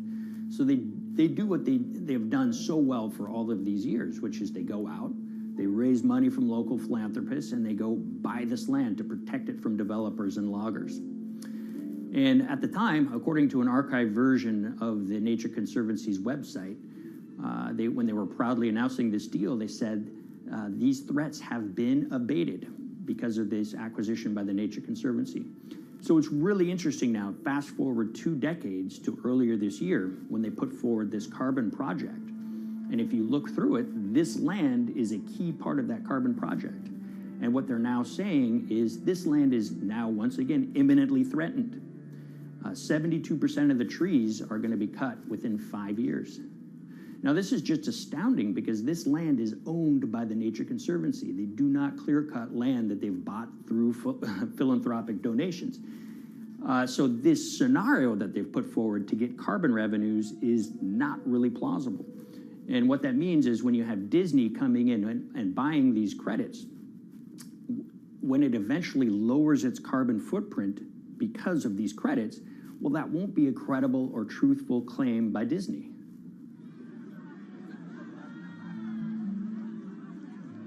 So this is an organization that truly understands the threat of the issue of climate change and is wanting to do its part to address this. However, in this situation, it just appears their drive, which they've had for decades, to increase the amount of revenues that it can use for land preservation work, Nature Conservancy and many others see that the carbon credits as a pot of money that they can tap into to further their own benevolent aims. But unfortunately, what this has resulted in is claims of climate progress that just aren't really happening. So the Nature Conservancy defends vigorously these deals, and they and others will say, look, our projects are just following the rules that these registries set up. So some would also put some of the blame on the registries themselves because they're setting up the rules which allow these vapid projects to get up and sold. So we've reached out to all of the companies we mentioned in the story, including Disney. They didn't want to be interviewed for this story, but they all told us that, look, we have to rely on the experts out there, and those experts, they say, are these carbon registries that have been set up. Most of these Nature Conservancy deals are set up and sold on this exchange. It's called the American Carbon Registry. Now, it's the oldest of these registries that allow voluntary carbon credits to be sold. They've been around since 1996. What these offset registries do is they set up rules, and any carbon offset project has to follow those rules. But there's this tension that's always there. If the rules are too strict, then it's going to be very hard for carbon offset projects to get up and running.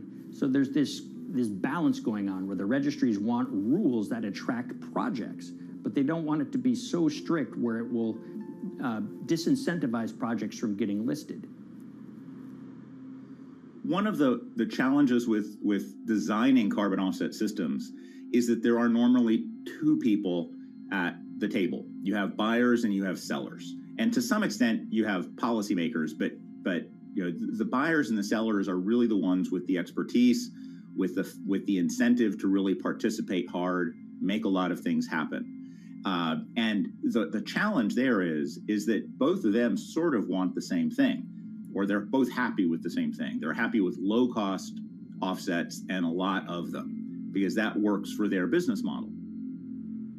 You end up, though, with nobody really representing the atmosphere, so to speak.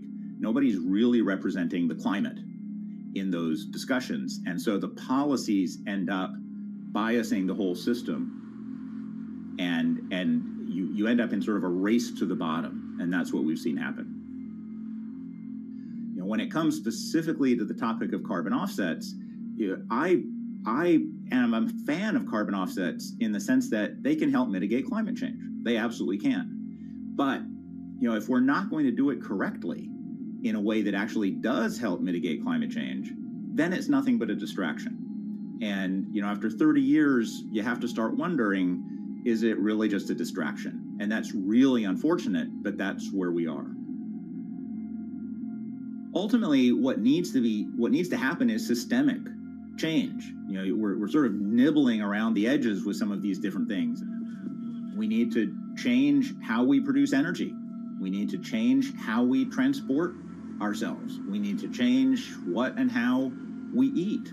You know, we need systemic change associated with transitioning to a low carbon economy.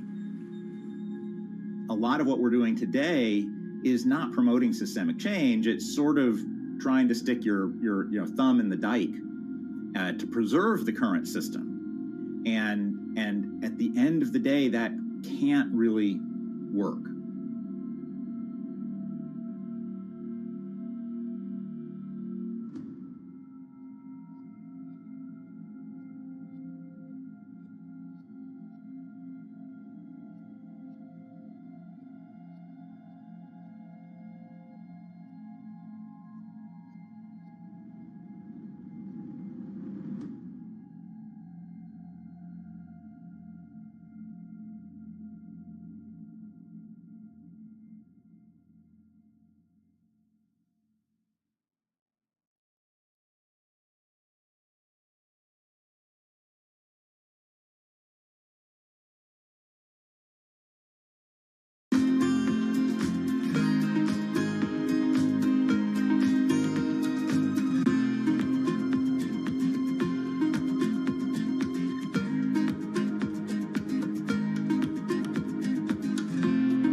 the Hyperloop. There's a good chance you've heard the name by now. This is the Hyperloop system. It can take people hundreds of miles in minutes. The Hyperloop, a series of tubes that would transport people in pods at ultra-high speeds over long distances. It's a remarkable new form of transportation that can whisk people from city to city in a flash. 29 minutes from New York to D.C., 30 minutes from L.A. to San Francisco. For years, we've been seeing these futuristic, utopian renderings of some cross between a spaceship and a monorail.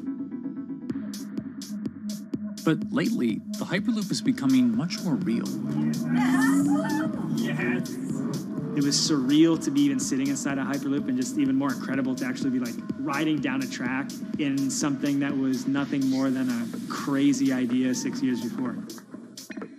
Companies all around the world have been developing and testing the technology needed to propel passengers at speeds of over 1,000 kilometers per hour. But for many, speed is only the first step to unlocking the full transformational effects of a new mode of transportation. Fast is what we just sort of take for granted in the Hyperloop world. It's the network effects that really deliver the benefit. And that opens up a completely different scale of economic opportunity.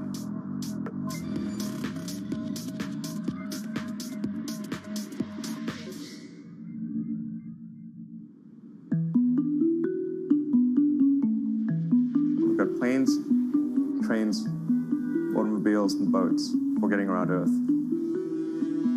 But what if there was a fifth mode? And I have a name for it, which is called the Hyperloop.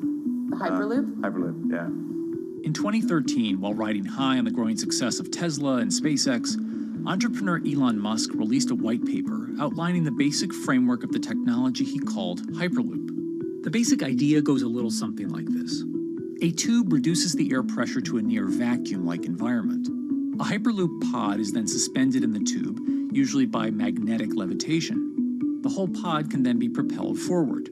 Because there's no traditional friction sources like air resistance or rolling friction that would push back against the pod, the Hyperloop is able to move at incredibly high speeds and do so fairly efficiently. Despite its futuristic name, however, the general concept behind Hyperloop is actually pretty old. In fact, New York City's first attempt at an underground public transit system in the 1870s was based on a similar principle. The pneumatic transit system was short-lived, however, only stretching one block and topping out at a rather leisurely 10 miles per hour.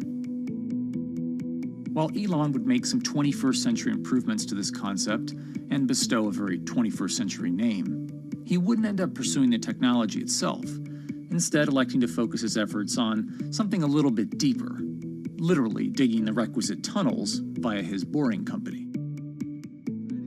It would take another billionaire industrialist who dabbles in spaceflight. No, wait, not that one. Yeah, that's the one. After Richard Branson would make a large investment in the company Hyperloop One, it would be renamed to Virgin Hyperloop. What we've always been trying to do as a company is show that this technology could work, that it could be made safe, and that ultimately it's something that's happening in the next couple of years, not the next 20 years. Josh Geigel is the co-founder and CEO of Virgin Hyperloop. In a familiar tech startup story, he's seen the project go from a garage to a large-scale testing facility outside of Las Vegas. So we started building the first kind of Hyperloop system in 2016. We've done a lot of work, about 500 tests that we've done on that over the last 5 years. And what we realized that we need to do is take that technology, show that it can be commercial, so drive the cost down, improve the efficiency, improve the performance. But the key thing is actually making it approachable and safe for individuals. In order to do that, Josh, along with Virgin's head of passenger experience, Sarah Lucian, bravely volunteered to take the inaugural ride. What her and I were realizing is we're the first two people sitting in a Hyperloop. The only type of people that have gone through this environment are in spacesuits, and there we are in just normal clothes because of the system, the safety of what we've designed. 3, 2, 1, launch. And then once we started going, you felt a bit of acceleration. We accelerated a little bit harder than we would in commercial. It'd be like a sports car. Yes. We got to about 108 miles an hour on that test. And it's a short run. It's about 500 yards or so. And came to a stop. The test, lasting only about 20 seconds and covering only a quarter of a mile at just over 100 miles per hour, is a long way away from a true functioning Hyperloop. But as for optics, it's a crucial step for the future of funding. The number one question we got from investors or from project proponents or just people in general was like, is a Hyperloop safe? And what better way to show something is safe than by actually getting people on it? But convincing investors and governments that would likely be fronting some of the construction costs for an unproven technology is no easy task. First and foremost is the question of safety. Most people don't know how an airplane works, but yet they get on an airplane. They get on an airplane because, it's faster than driving, and most importantly, they've probably gotten off of one before, they've seen someone get off of one before. And so what we set out to do was actually show that Hyperloop could be safe with two normal people, not astronauts, not adrenaline junkies or test pilots or anything like that. Two normal people getting on a Hyperloop, and then most importantly, those two people getting off. But beyond safety concerns, constructing Hyperloops will undoubtedly require a significant capital investment to the estimated tune of around $60 million per kilometer of track. So a track from San Francisco to Los Angeles, for example, is likely to come with a price tag over $10 billion. And before large governments are willing to come in and front those costs, investors who are funding Hyperloop development must accept it as a long-term mixture of technology and infrastructure investing. Investors that are used to short returns because you're developing apps or something to that effect, those aren't the investors that really get excited about Hyperloop. What you start to see is the people that are looking at platform technologies, right? So this idea that because the smartphone existed, Uber could exist, right? So who are like the Vanderbilts of this century? And that's the part where you're going to get a lot more no's than yeses. But those people that have the ability, the fortitude to stick it out, to see the game-changing platform here, those are the people that we're looking for. And since we've done that passenger test, there has been a lot of interest that's really, this is a lot sooner than I thought.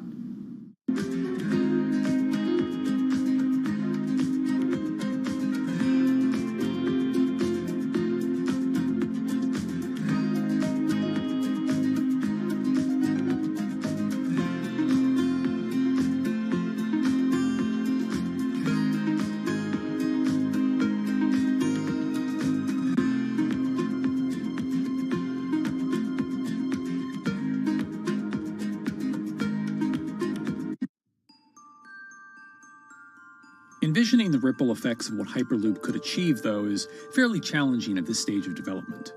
It's fast, yes, but for point-to-point travel, traditional maglev trains can move pretty fast as well. And outside of China, South Korea, and Japan, even those haven't seen much adoption elsewhere due to the high costs and questionable profitability.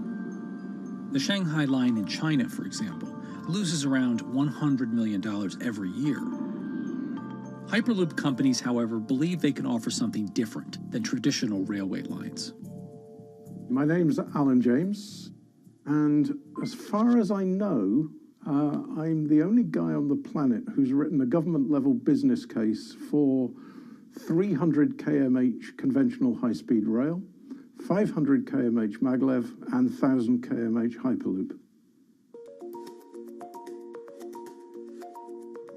It's fundamentally about moving people from where they are to where they want to go, when they want to make those journeys, and doing it in much smaller numbers. So pod designs for Hyperloop range from 12 to 28 seats, typically. Why are they small?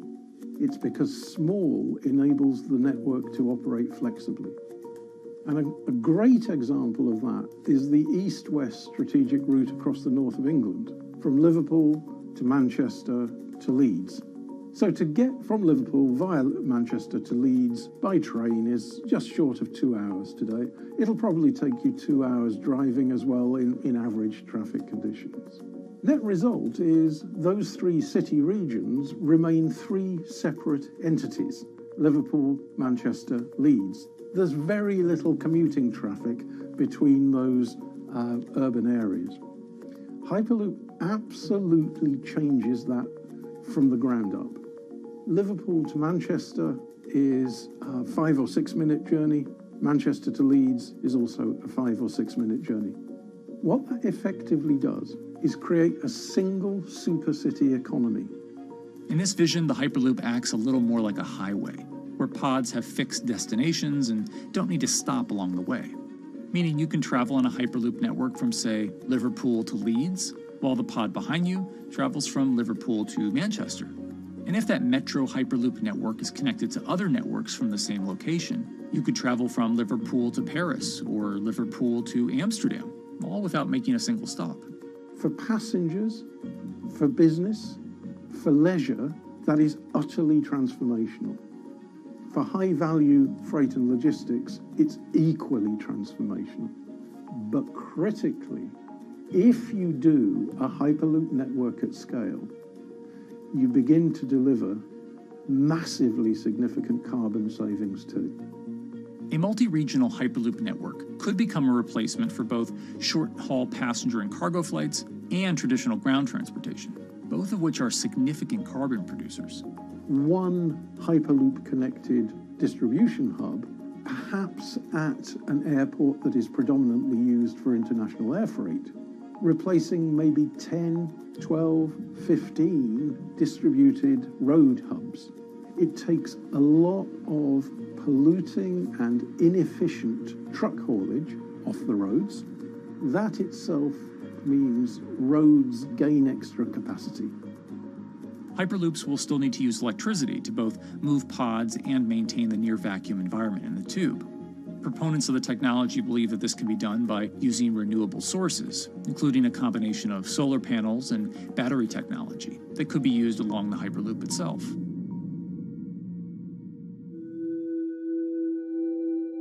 But even with all multipliers of time and carbon emission savings that a Hyperloop network may provide, the investment capital required to actually build such a network becomes even more economically and politically daunting. Committing doesn't mean spending billions on day one. Committing means, how do we phase it?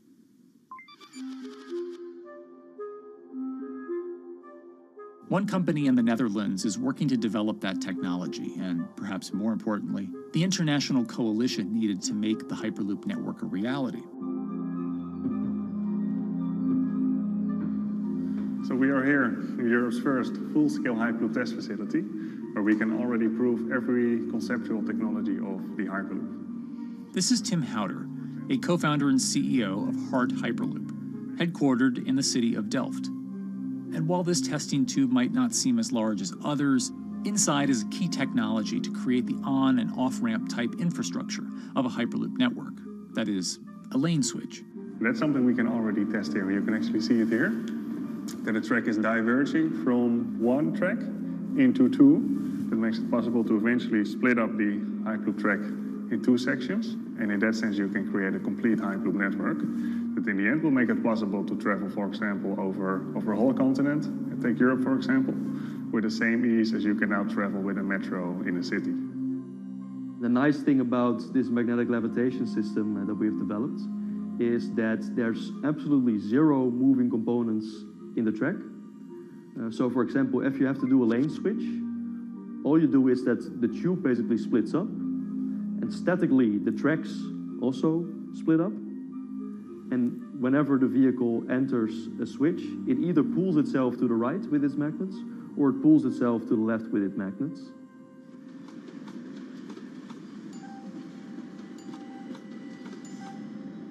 Lane switching on traditional rail requires the physical movement of the rail.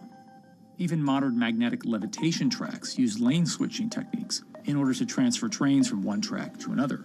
And this is a very crucial element, because this is the thing that limits the capacity and, in the end, the usefulness of the rail network. Because the moment that a track is switching, that means that at that moment you are creating an unsafe environment for the trains behind it. So you need a lot of space between trains. But in a Hyperloop, because you have no moving components in the track, all the vehicles can be much closer to each other. You can achieve a very high frequency and basically have your vehicles moving and merging in and out of the network very much like a highway. For now, though, Hart's physical testing has been limited by the size of their tube. Because the test track is only 30 meters long, they haven't tested this lane switch at speeds greater than 20 kilometers per hour. However, the company is working to build a new test site where it plans to increase that testing speed to 300 kilometers per hour. We're now in a phase where we have proven most of the most important technologies in the test facilities that we already have. And we have also demonstrated the viability and the feasibility of a network. If you look at all the subsystems that it consists of, most of those are proven systems, already demonstrated in lab conditions. So we don't really believe that the technology itself is going to be the biggest challenge. Because for all Hyperloop companies out there, actually building a Hyperloop system requires more than just a good product. We're talking about the safety aspects, we're talking about integration into the environment, we're talking about the social aspects. Do people feel comfortable traveling in such a system? So it's about all these different aspects, and the complexity is really getting all the different stakeholders that are relevant and that do need to contribute to bring this to market, to get them all following the same roadmap.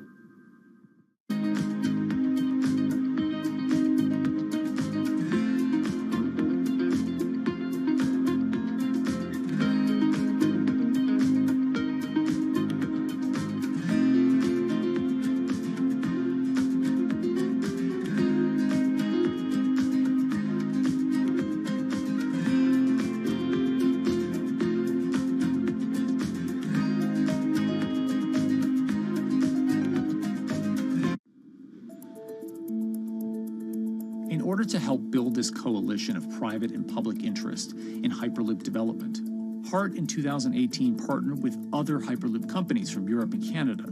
The goal was to define, establish, and standardize the framework to regulate Hyperloop systems.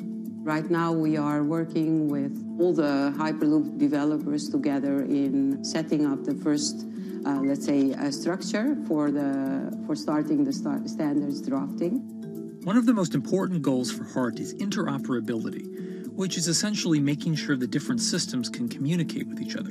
Interoperability is so important because what we want to achieve is actually have this seamless travel experience. So you don't want to end up, for example, going from Madrid to Paris and then switching because you need to use a different technology to get, for example, to Amsterdam. The idea being that as companies around Europe create the first commercial Hyperloop tracks between individual cities, one day those can all be connected to a larger network. Everyone that believes that Hyperloop is a future transport system also realizes that there is a need to have this network because that's where Hyperloop thrives. Hyperloop is such a huge project. It's definitely not something that you can do on your own or as a single company. So you need to do it with a lot of other companies. You need to have the governments. I think in that sense, the biggest challenge that we've encountered is to really get all the required parties together to take the steps in development and in commercial implementation. HART's next plan is to build the European Hyperloop Center, an open testing facility which will include a 2.6-kilometer test track. And the company hopes to test travel speeds there at up to 700 kilometers per hour. Virgin Hyperloop is also racing to construct the first commercial Hyperloop route, with projects in various states of development in India, Saudi Arabia, and the United States. Recently, the company announced plans to build a Hyperloop certification center in West Virginia, which will include a 6-mile-long test track. Proving the technology here will be crucial if Hyperloop networks can find a home among infrastructure investments that the Biden administration hopes to make. The idea that there's multiple Hyperloop companies, I think, is a redeeming aspect in the business. People really want to see something happen, so having multiple people move forward is good for that. I was struck when Josh and Sarah rode the pod. 2 or 3 of the major outlets used the phrase, "We now have a new mode of transport." And although all of that technology had existed before those 2 human beings rode it, it was the moment at which those 2 human beings traveled that short distance down the tube that in popular imagination, Hyperloop became a mode of transport. The metaphor I use with my team is that, the Wright brothers were first, but none of us fly on Wright Brothers Airlines anymore. If you don't continue to innovate, you're not going to be around, and so we'll continue to be at the forefront of building Hyperloop. Back in 2013, Elon had an idea. I think the difference now in 2021 is some brilliant engineers have spent real time grinding out the details. And I thoroughly expect the next 3 to 5 years to be decisive.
This week, how hydrogen can transform our energy usage.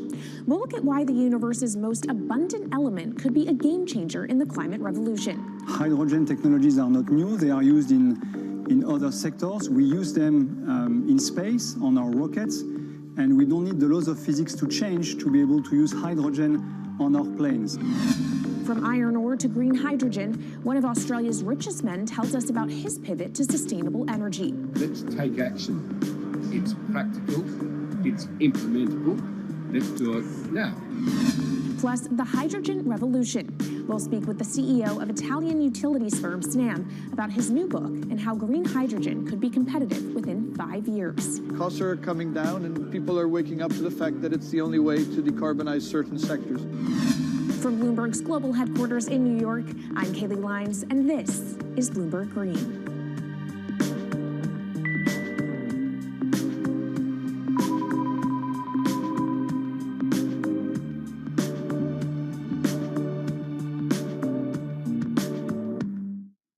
It's a new year, so here at Bloomberg Green, we're highlighting new solutions in the fight against climate change. And one of those is as old as the universe itself, hydrogen. It's the simplest element around, but could well be a game changer when it comes to turning around our dependence on fossil fuels. Today, hydrogen is used in the chemicals industry to produce petroleum products. It's also starting to be used in steel production, an industry under a lot of pressure to decarbonize. But it has far more uses as well, from powering cars to heating our homes. And Bloomberg New Energy Finance sees a seismic shift in the sector in the next 10 years as green hydrogen squeezes out dirtier alternatives. So-called gray hydrogen dominates today. But as renewable electricity gets cheaper and more accessible, so will green hydrogen. In this week's edition of Bloomberg Green, we'll explore what this push into hydrogen means for tackling climate change. We'll hear from Australian billionaire Twiggy Forrest about his pivot from iron ore to hydrogen, and we'll also speak with the CEO of Italian utility company Snam about his book, The Hydrogen Revolution. But first, what are we using hydrogen for? And why does it actually matter? Christine Lee Edwards explains. Hydrogen, the most plentiful element in the universe. On Earth, we find it mostly bonded to oxygen in the form of water, or in other gases known as hydrocarbons. Hydrogen gas, H2, burns hot and clean, making it an attractive tool in the race to net zero. But isolating hydrogen from other elements is no easy task. Today, the cheapest way to do this is via chemical processes that break up natural gas. This releases a lot of carbon dioxide. Another method is to use electricity to split water molecules in a process called electrolysis. Although there is no carbon byproduct, a lot of electricity is needed. And if this power comes from burning coal or gas, it negates the zero emissions goals of using hydrogen to begin with. Hydrogen produced in this way, powered by fossil fuels, is called gray hydrogen. If carbon capture and storage is used together with fossil fuels, then it becomes blue hydrogen. If nuclear power is used, it's called pink. And finally, green hydrogen is when it's produced via electrolysis and powered from renewable sources. This method is considered emissions-free. It's predicted that by the early 2030s, H2 made from renewables will be cheaper than that made from fossil fuels. But that hinges on the cost of electrolysis declining, which will be achieved through larger projects and an expansion of manufacturing. To be clear, vast amounts of H2 are already used today. Global production in 2018 totaled 117 million metric tons. This hydrogen is mostly used for its chemical properties, not as a source of energy, and very little of it is clean. Some sectors like steel could start using hydrogen for these chemical properties, replacing coal. Industries like cement and glass may also use hydrogen as a source of heat. Another advantage is its energy storage potential. It can be stored over long periods of time and used when more power needs to be added to the grid. It also could hold an advantage over batteries in heavy transport and shipping. The promise of hydrogen for energy has been around since at least 1874, when Jules Verne wrote about it in his book, The Mysterious Island. But the future of hydrogen will depend on policy. Countries with net zero targets, carbon pricing, and hydrogen strategies with investment mechanisms are likely to see the highest H2 demand.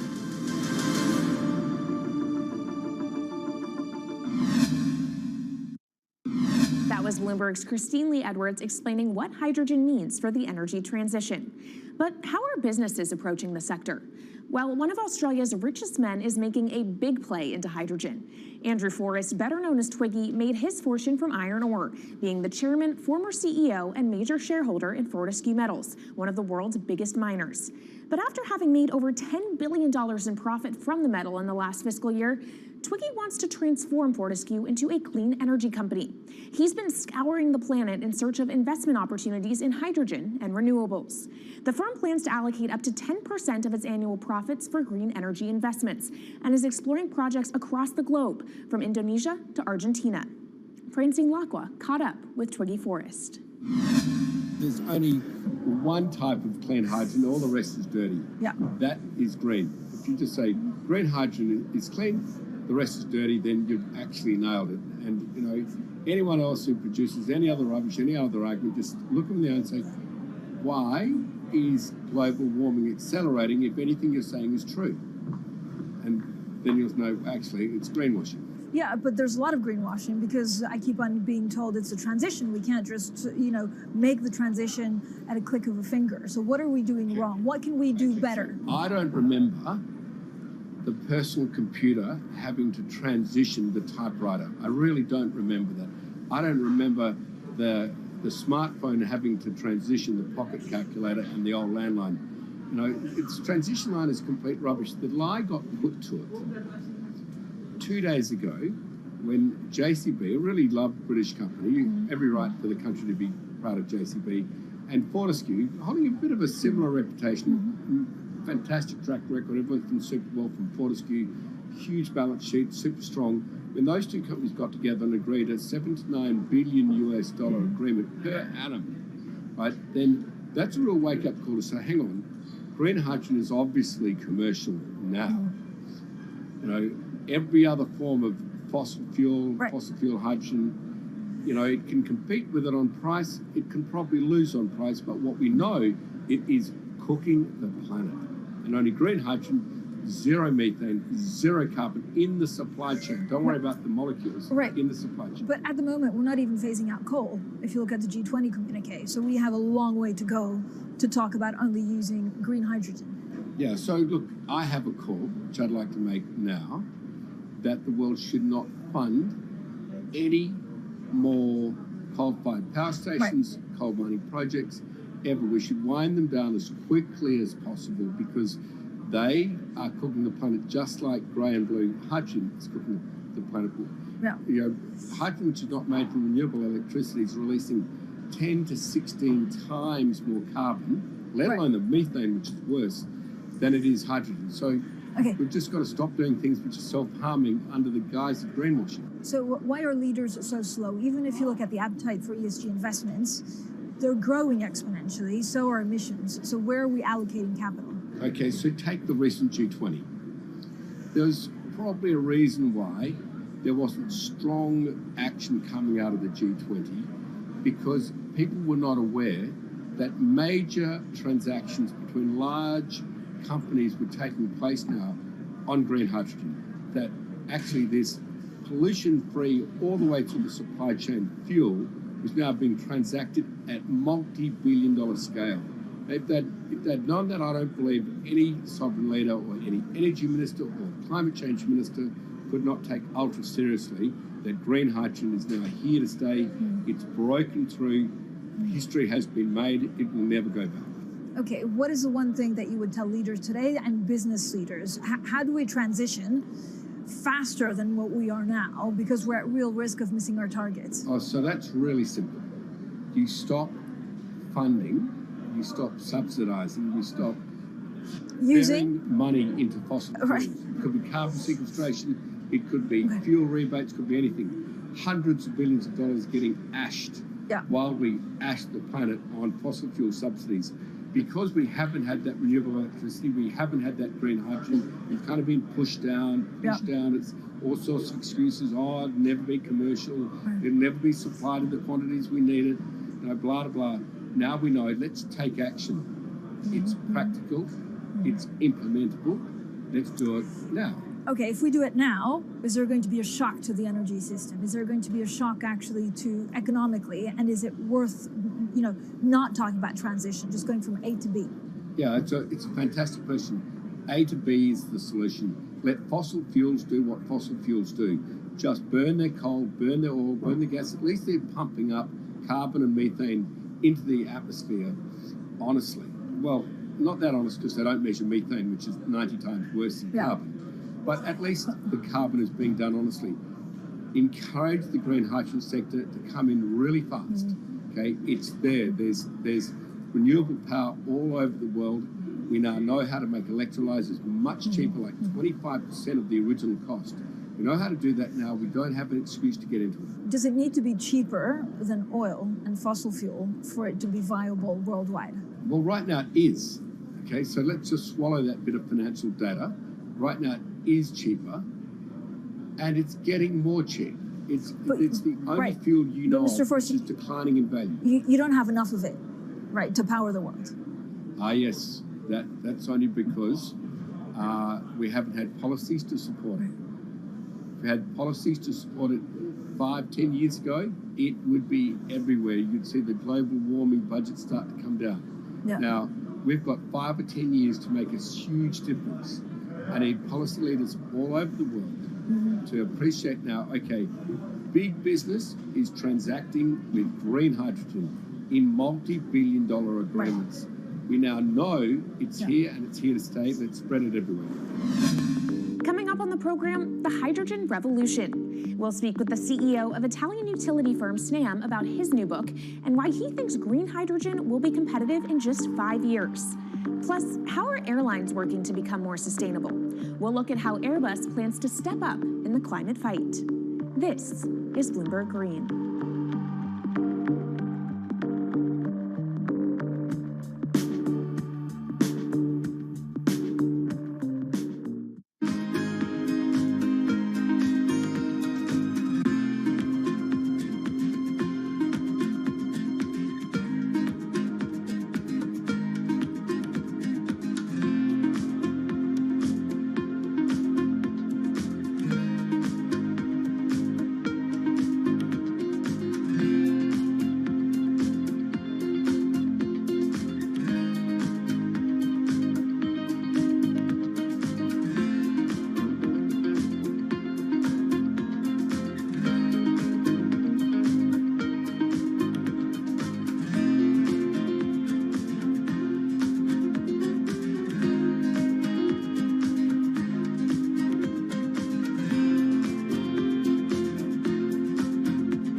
Bloomberg's world headquarters in New York, I'm Kaylee Lines, and this is Bloomberg Green.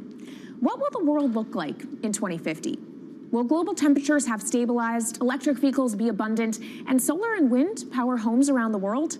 According to Marco Alvera, the CEO of Italian energy company Snam, that vision of the future could be a reality. And he says that hydrogen will pave its way. As he tells it in his new book, The Hydrogen Revolution, Alvera's moment of reckoning came in November 2018 when he tasked the Snam Scenarios team with studying how Europe could reduce its CO2 emissions to zero by 2050. Looking through the results of the study, Alvera said he was struck by how much hydrogen was in Europe's energy mix by that year. Beyond the abundance of hydrogen, the SNAM model also predicted that it would be the cheapest form of decarbonized energy for many sectors, and that it could be cheaper than today's prices for oil, coal, and nuclear power. Our Maria Tadeo spoke with Alvera at COP26. It's happening all very fast. We see the cost of hydrogen coming down a lot. Hydrogen will play a big role in the energy mix. I don't know if it's going to be 15 or 25% of a fully decarbonized energy system, but it's going to be big.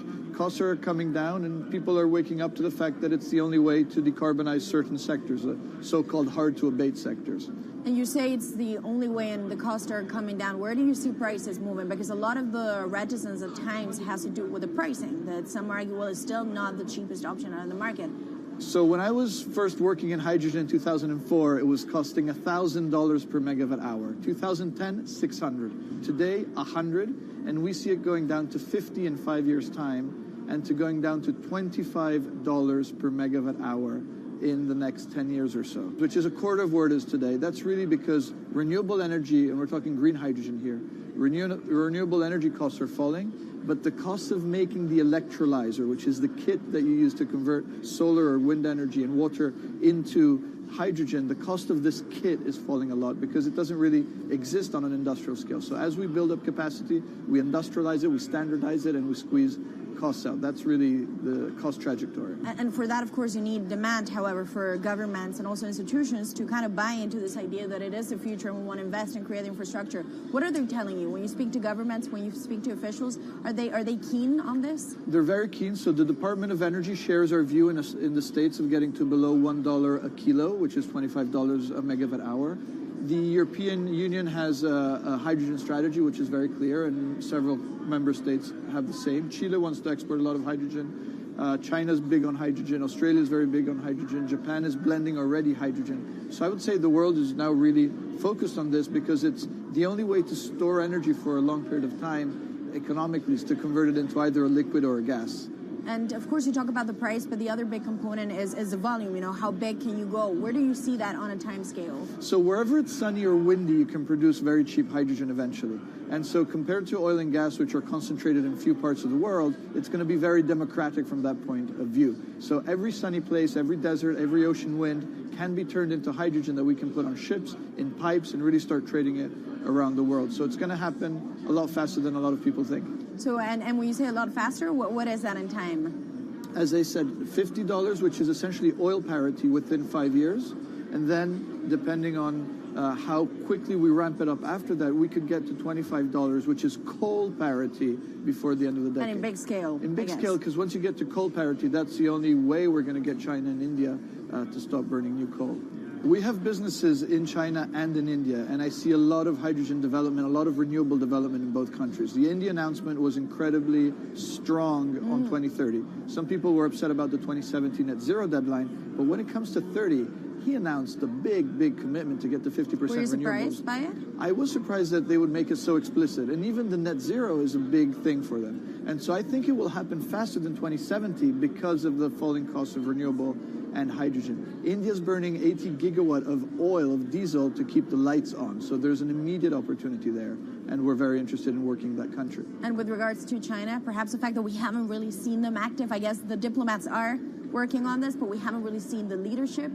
It's going to be technology, it's going to be industry. I think China has committed to a net zero, which is very important. At the G20, China was clearly behind the 1.5 degrees. So I think a lot has been achieved between the G20 and COP, and I think what's really important is to see in the coming years how quick it's in our hands to make part of this happen in 5 years, or it could otherwise happen in 15, 20 years. It's about building the project. The capital is there.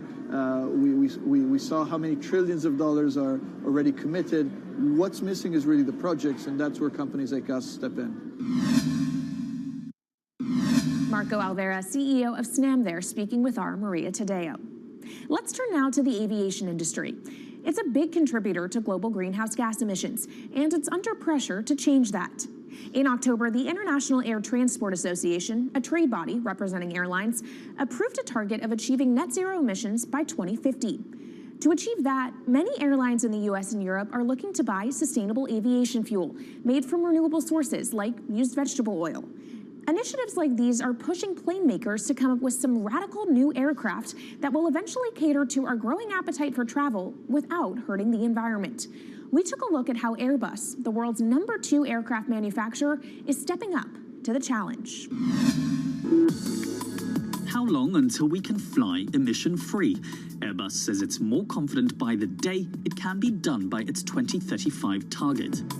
Airbus's CEO spoke about its ambitions for hydrogen-powered planes at the company's summit in France. The physics works.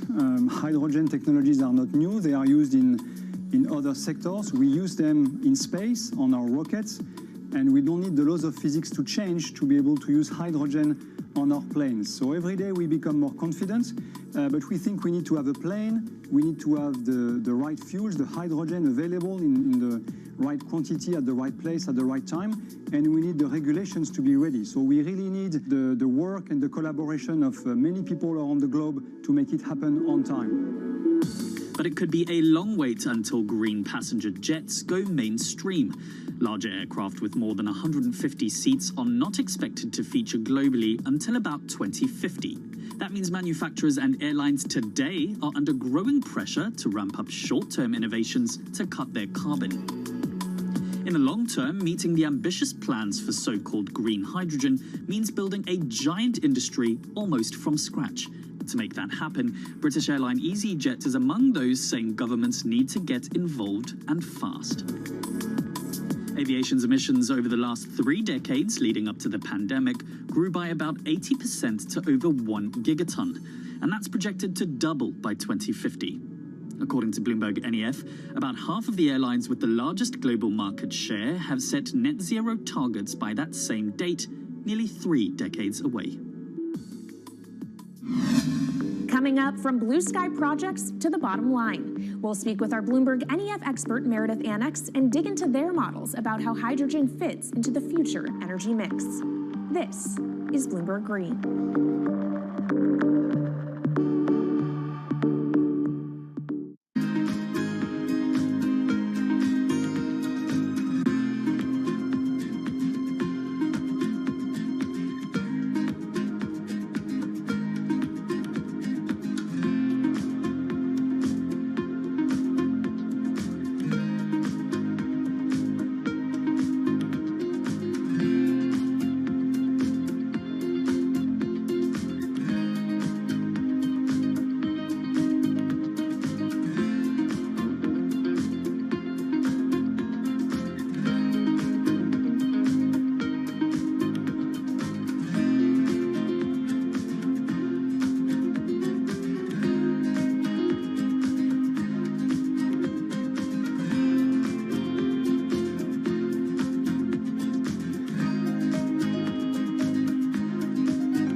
From Bloomberg's World Headquarters in New York, I'm Kaylee Lyons, and this is Bloomberg Green.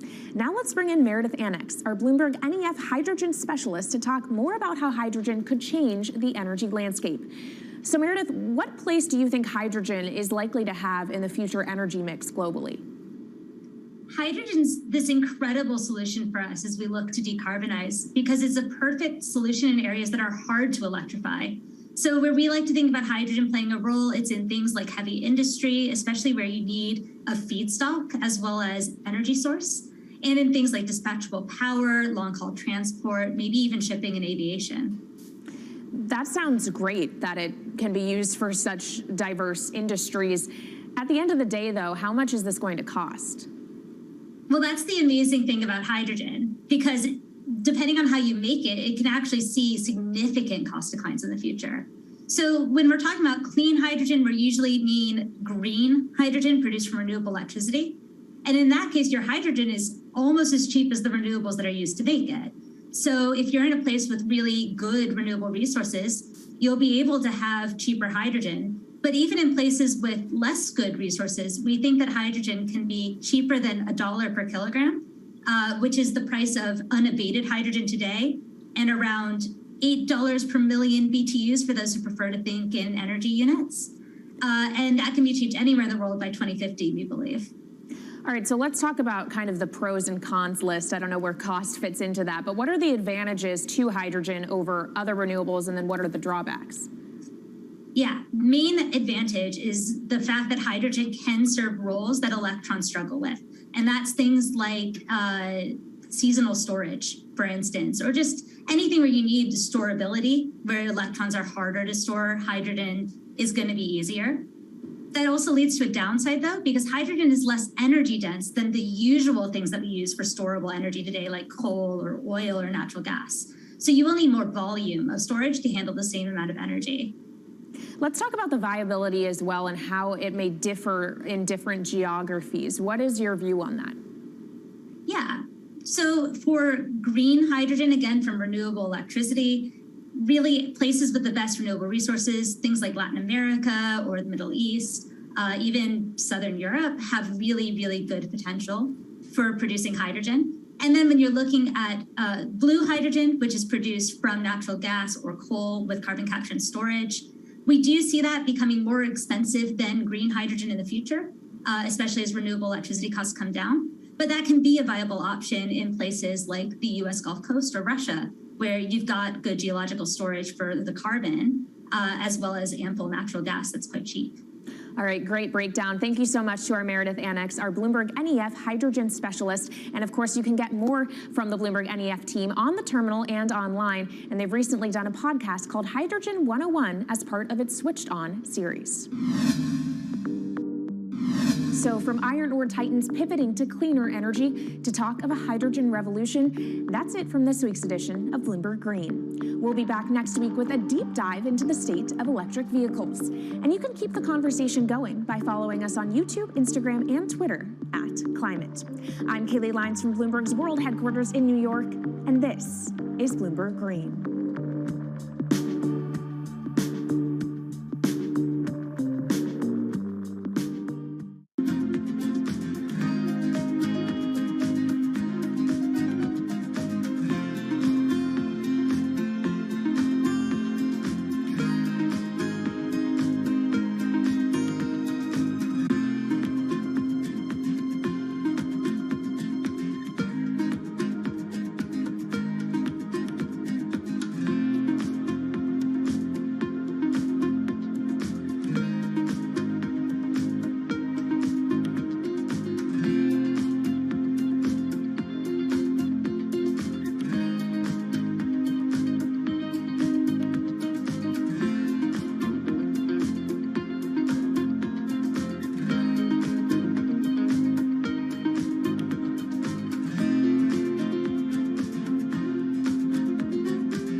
facts, headlines, and breaking news 24 hours a day at Bloomberg.com, the Bloomberg Business app, and at Bloomberg Quick Take. This is a Bloomberg Business Flash. From Bloomberg World headquarters, I'm Charlie Pellet. What a week. We're off session lows, but the Dow, the S&P, NASDAQ all remain lower. Stocks are slumping. Bonds are rallying at the end of a turbulent week marked by a standoff between the West and Russia, along with worries about the Federal Reserve's next policy steps. Indeed, plenty of speculation about the path and the size of Fed rate increases. Kelsey Barrow is portfolio manager for fixed income at J.P. Morgan Investment Management. I think the thing here is that they want the market to follow the data. And the data over the last couple of weeks, we got the CPI report, we got the payrolls report with the backward revisions for the full year. All we're seeing is that the economy is still red hot. And unless Powell comes out and walks this market back, if the market is pricing 50 basis points, the Fed should walk through that door. Right now, the S&P 500 index is down 30 points, a drop of 0.7%. Dow Industrials down 185, down 0.5. NASDAQ is down 172, a drop there of 1.3%. 10-year up 11/30 seconds, 10-year yield 1.92%. Spot gold down 0.1%, 18.95 the ounce. And West Texas Intermediate crude down 0.7, 91.15 a barrel. DraftKings shares are plunging after adding fewer new customers in the fourth quarter than Wall Street had expected, even after spending hundreds of millions of dollars to lure new bettors, spending that will continue to generate deep losses this year. DraftKings shares down now by 19.5%. Roku shares plunging as well after the streaming video platform company became the latest example of a one-time pandemic favorite to see a precipitous decline as investors look past an era where consumers are no longer stuck indoors. Roku shares, they are down now by 25%. Also after earnings, Shake Shack shares, they are down by 3.2%. Recapping, S&P down 0.6%. I'm Charlie Pellet, and that is a Bloomberg Business Flash. This is Bloomberg Business Week. Insight from the reporters and editors who bring you America's most trusted business magazine, plus global business, finance, and tech news as it happens. Bloomberg Business Week with Carol Masser and Bloomberg Quick Takes Tim Stenovic on Bloomberg Radio. Live from the Bloomberg Interactive Broker Studio in New York, streaming on YouTube. Good afternoon to our audience around the world. It's Friday, February 18th, 2022. We are almost at that three-day holiday weekend. I'm Tim Stenovic, live from Bloomberg Quick Take. Carol Masser is off today. Joining me this afternoon is Katie Greifeld. She's a Bloomberg News senior reporter, also my co-anchor on Quick Take Stock. You can watch it each day on Bloomberg Quick Take at noon. Katie, stocks down again today. Tech stocks once again in focus. The NASDAQ taking the brunt of things.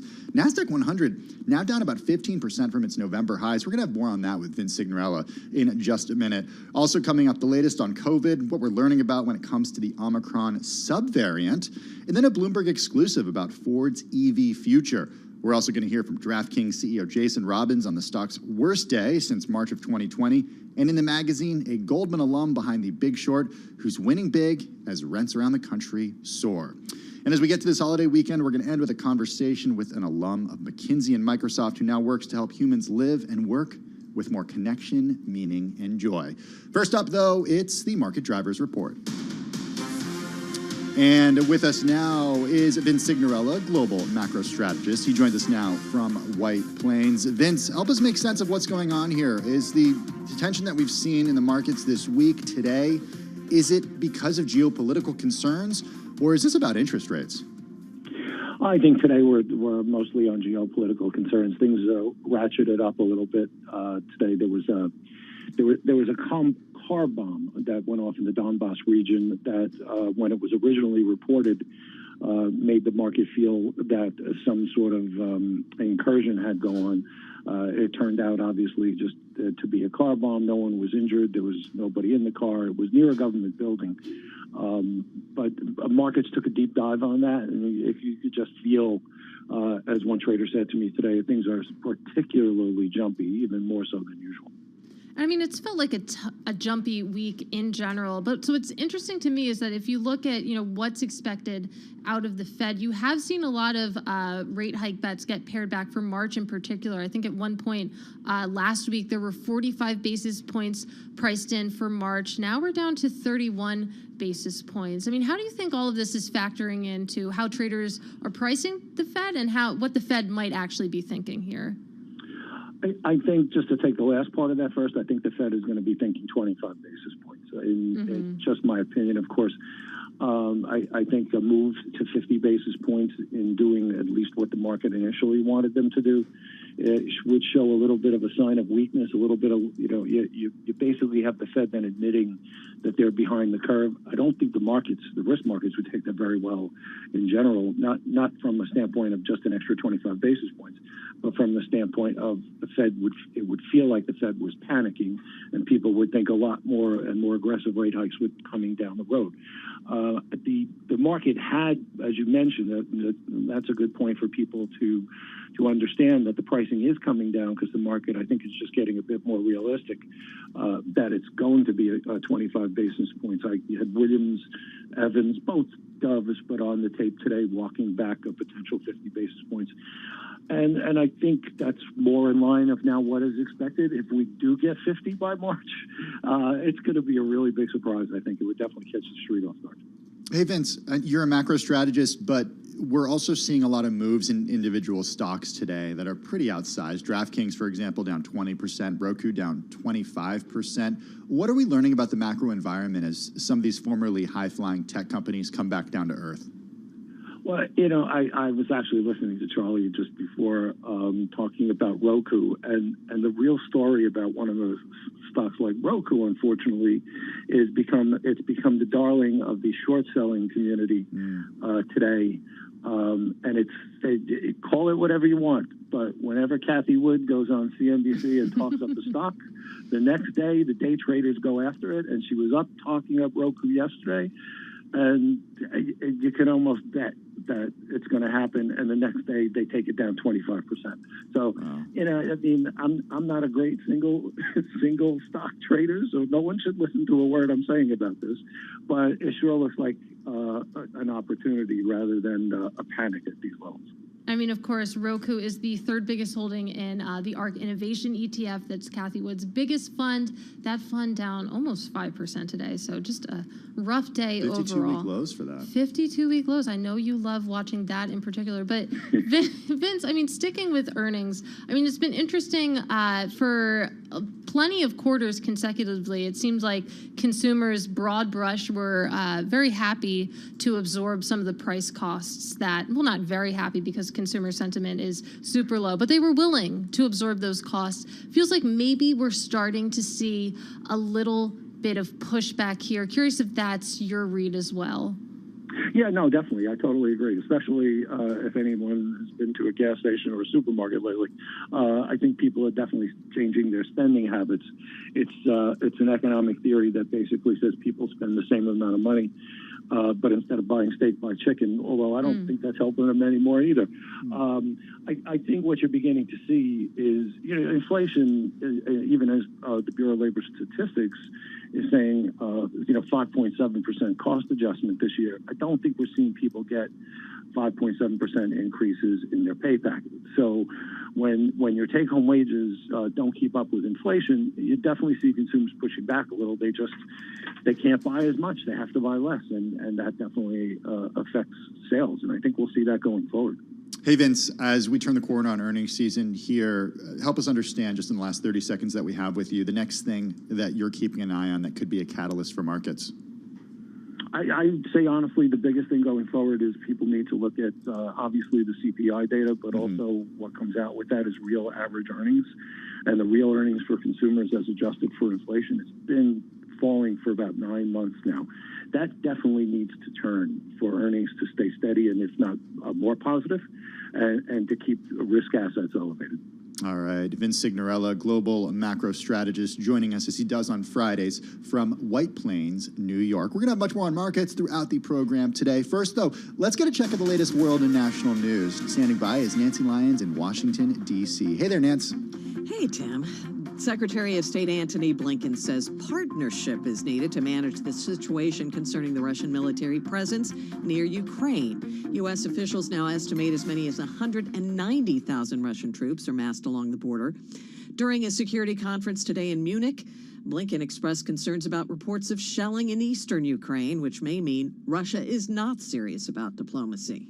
We are deeply concerned that that is not the path that Russia has embarked on, and that everything that we're seeing, including what you've described in the last 24, 48 hours, is part of a scenario that is already in play of creating false provocations. Blinken says he believes Vladimir Putin has been surprised at the way that NATO and the European Union have come together. The former suburban Minneapolis police officer who said she confused her handgun for her taser when she fatally shot Dante Wright, well, she's been sentenced to 2 years in prison. Wright's mother addressed the court ahead of that decision. I refer to her as defendant because I will not give her the respect of calling her by her name. She referred to Dante over and over again as the driver, as if killing him wasn't enough to dehumanize him. Again, Katie Wright, who lost her son Dante. Conservative Minnesota Congressman Jim Hagedorn is dead at the age of 59. His wife, Jennifer Carnahan, confirmed on Facebook he lost his long battle with kidney cancer. She says he passed away peacefully last night. Global news 24 hours a day, on air and on Bloomberg Quick Take, powered by more than 2,700 journalists and analysts in more than 120 countries. I'm Nancy Lyons. Thank you so much for that update, Nancy Lyons. Tim Stenevec and Katie Greifeld live in the Bloomberg Interactive Brokers studio in New York. Katie, a story that caught my eye earlier today is one by Laura Nymus that talks about New York City sending clinicians to subways and is going to try to prevent people from sleeping in subway stations. Yeah, and so it's interesting. We heard from Eric Adams during a press conference on Friday. He said that, part of the reason why is because they're not going to wait until someone shoves a person on the tracks. We've definitely heard anecdotally and seen data supporting that has seen a big uptick over the past few years. And Eric Adams also said this system isn't made to be housing. It's made to be transportation. If someone is in physical or emotional distress, we can't leave them in the train. Yeah, I think what's notable about this is a couple of things. One is we see a response varying around the country as what to do in cities with increased cost of housing, increased crime, increase in homelessness in other parts of the country as well. Well, I think what's notable about this too, Katie, is that he's sending clinicians, not necessarily members of the NYPD. And one of the things that has come into focus in the last couple of years has been how to respond to different types of public safety issues in different ways, whether always sending police officers is the right thing to do. Yeah, I thought that was a really interesting piece as well. It really, shines the spotlight on, this is a mental health issue too that they are trying to tackle. And just to give some data here, in December 2021, there were close to 50,000 people sleeping in New York City's main shelter system each night. That includes over 15,000 children. That's according to the Coalition for the Homeless.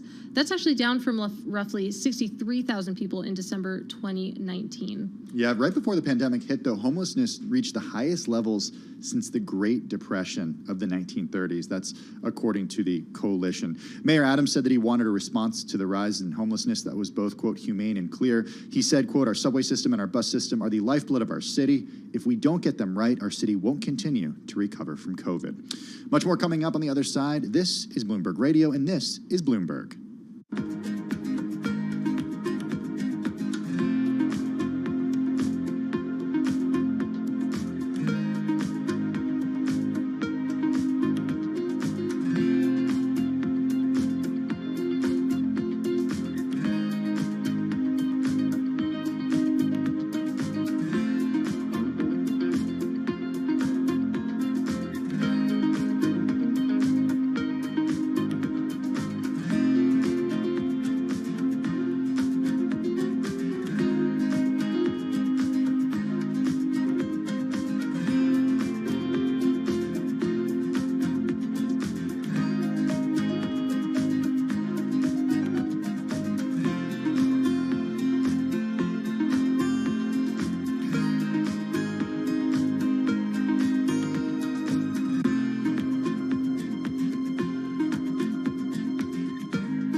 events, headlines, and breaking news 24 hours a day at Bloomberg.com, the Bloomberg Business app, and at Bloomberg Quick Take. This is a Bloomberg Business Flash.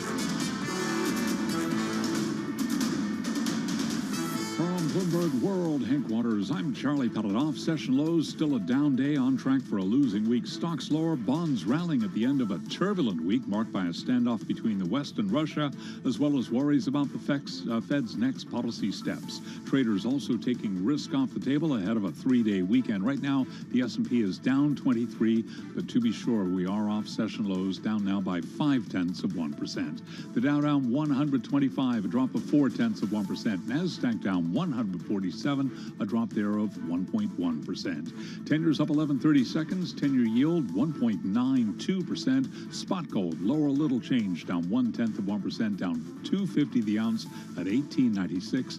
West Texas Intermediate crude down 0.7%, $18.96 the ounce. Great news if you like avocado toast. The U.S. has lifted a ban on imports of Mexican avocados after reaching an agreement to address safety concerns of American inspectors operating in a key region in Mexico. I'm Charlie Pellet. That is a Bloomberg Business Flash. Some nice avocado news to start off this holiday weekend. Thank you so much for that, Charlie Pellet. Well, as we like to do each and every time at this week, we check in with Dr. Ian Lushbader. He's clinical professor of medicine from NYU Langone Medical Center. He joins us on the phone from New York City to talk all things COVID. Dr. Lushbader, how are you? Great. Thanks, Tim and Katie. Happy Friday. You guys deserve a three-day rest coming up, hopefully. Oh, thank you. You do too. So we're going to make the most of the time that we have with you. You sent an article along to our producers earlier today about a subvariant of Omicron. And it's interesting because just as we start to feel, at least in New York City and many parts of the United States, that the curve certainly is being flattened, I wonder how you read into news about a subvariant. So a little worrisome. This virus from the beginning has had this predilection to mutation and developing new variants. The good news is it seems cases really are beginning to drop due to a variety of reasons. Vaccinations, people getting infected, and Omicron certainly seems to be a little less pathogenic. What does that mean?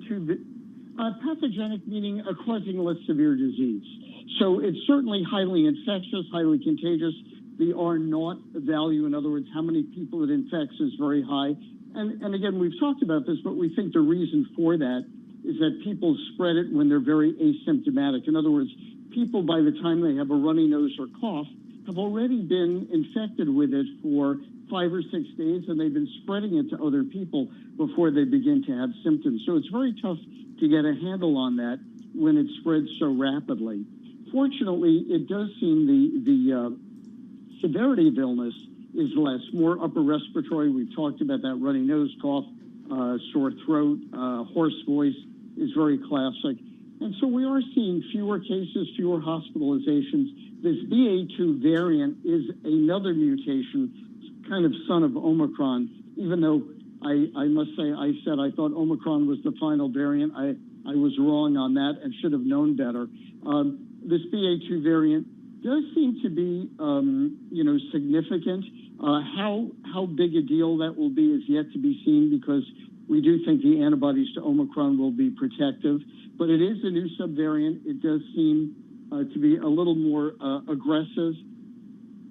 It is yet to be seen how significant this will be, on a global stage. Yeah, Dr. Lushbader, I was going to say that I didn't even know we had to worry about subvariants. I was focused on the variants themselves. But like you said, it looks like, perhaps this will be a little bit more severe, this subvariant.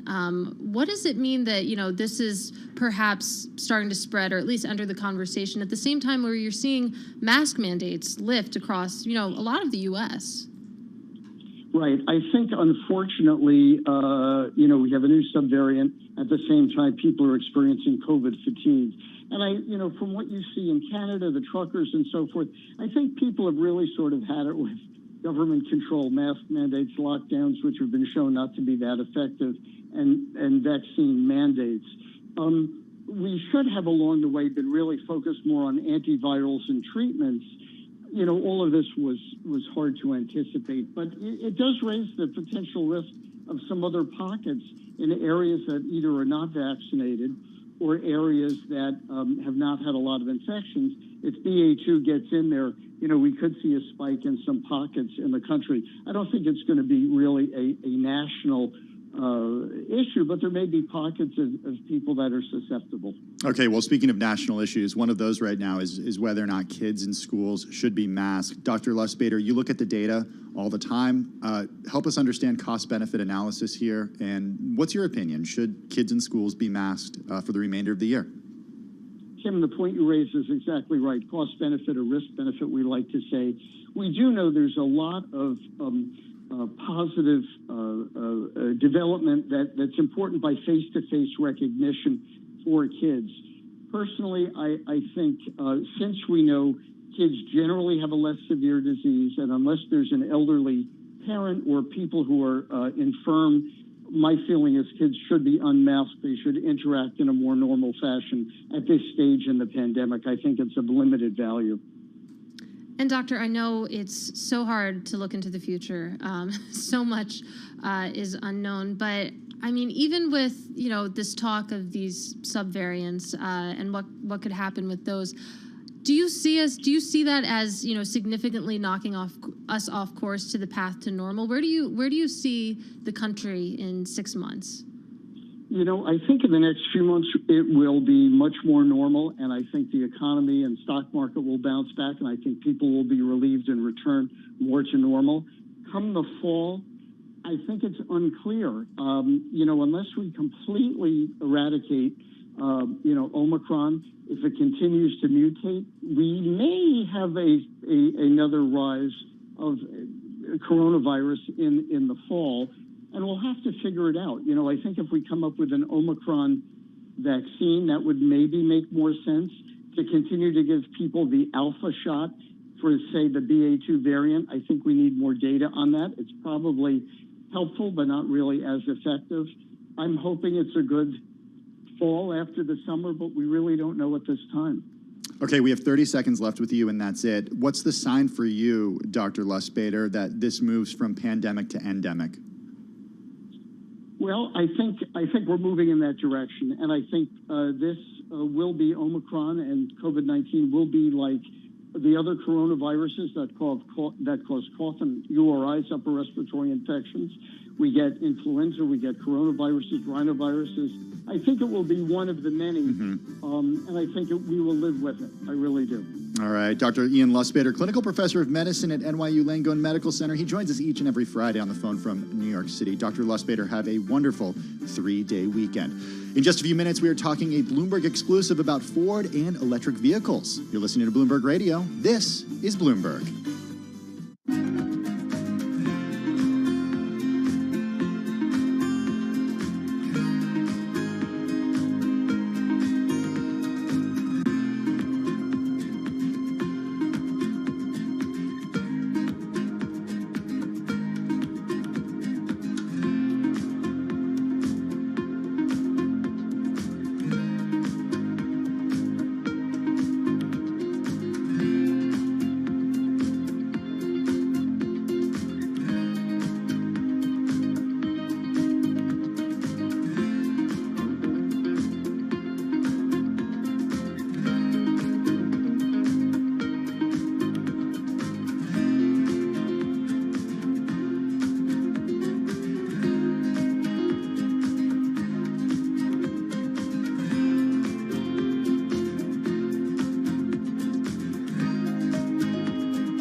Broadcasting live from the Bloomberg Interactive Broker Studio in New York. Bloomberg 1130 to Washington, D.C. Bloomberg 99.1 to Boston. Bloomberg 106.1 to San Francisco. Bloomberg 960 to the country. Sirius XM Channel 119. And around the globe, the Bloomberg Business app and BloombergRadio.com.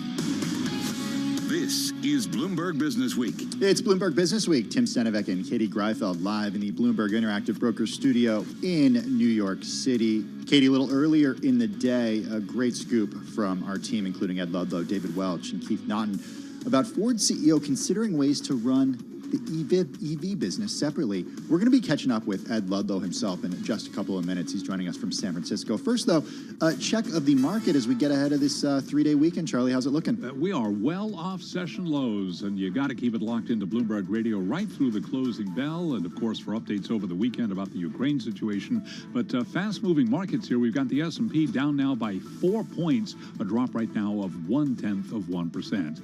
The Dow well off session lows, now down by 16 points, down 0.1%.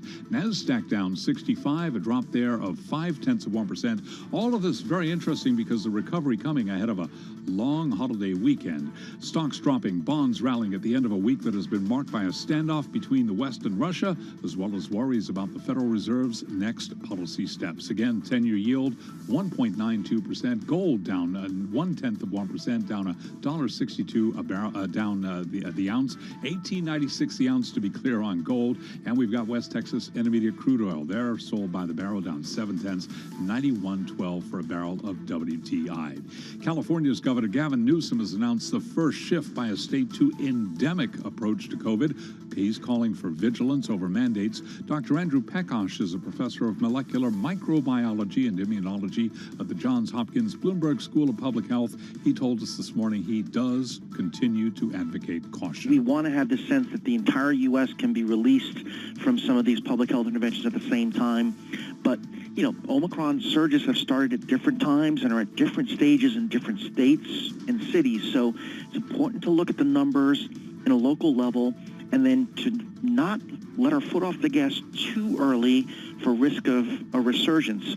Dr. Pekosh with the Johns Hopkins Bloomberg School of Public Health, which is supported by Michael R. Bloomberg, founder of Bloomberg LP and Bloomberg Philanthropies.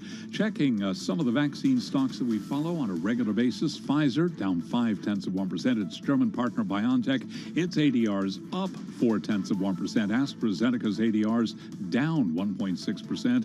Moderna up by 0.1%. Johnson & Johnson down now by 0.7%. Again, recapping, at one point we had the S&P 500 index down 53, down 1.2%. Right now, the S&P lower by 5, down 0.1%.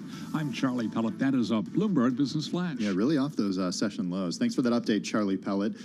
Well, scoop this morning that came earlier in the day from Ed Ludlow, David Welch, and Keith Naughton here at Bloomberg News says that Ford is looking at ways to separate its electric vehicle operation from its century-old legacy business, hoping to earn the sort of investor respect that's enjoyed by Tesla and other pure-play EV makers. Ed Ludlow was one of the names on that byline. He's West Coast correspondent for Bloomberg News. He joins us live from the San Francisco Bureau. If you tune in on YouTube, you can definitely see him there. Ed, first of all, congratulations on the scoop. Shares of Ford, after you published this, rising in reaction to this story. Take us through why Ford would, by the way, and we should note Ford did deny that they're doing this to you, and you outlined that in the story. But why would Ford want to do something like this?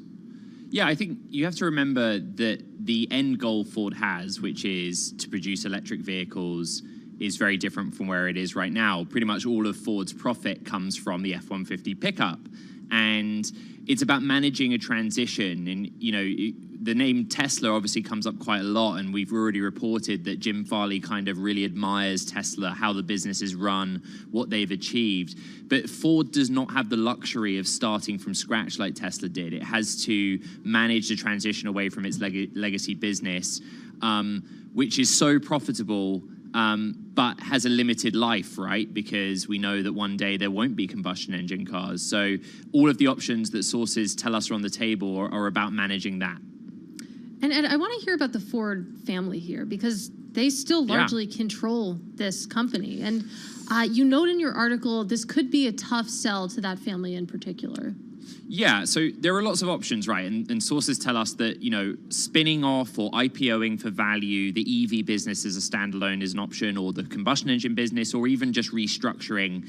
But the problem is that would upset the status quo. And the status quo is that the Ford family have 3 board seats.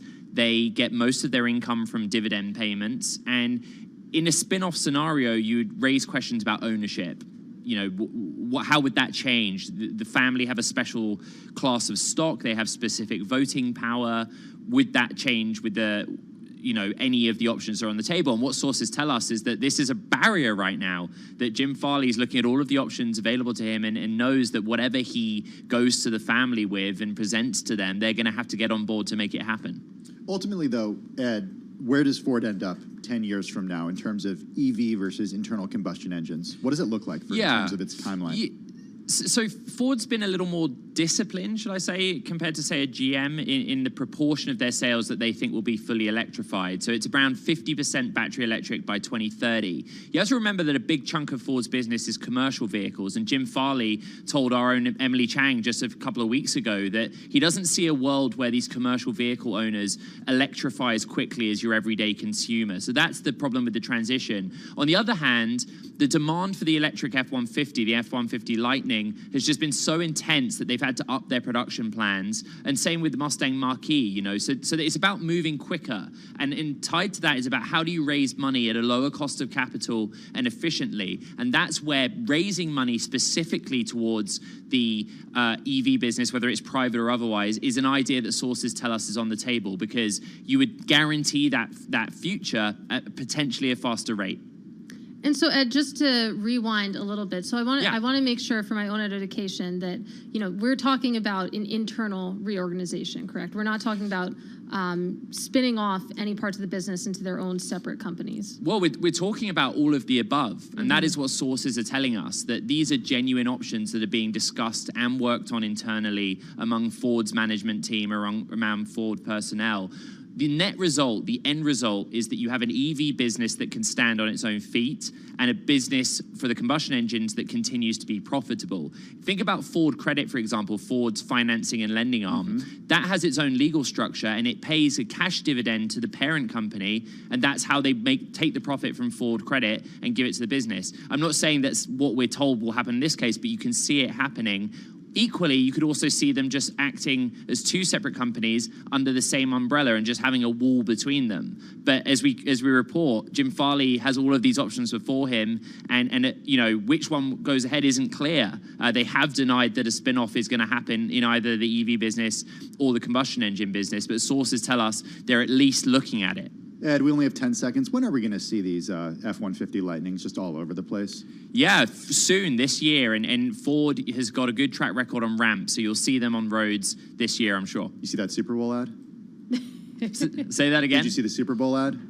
They were all in on EVs in the Super Bowl this year. All in. Yeah. Ed Ludlow, West Coast correspondent, talking all things autos for Bloomberg News. Ed, always great to see you.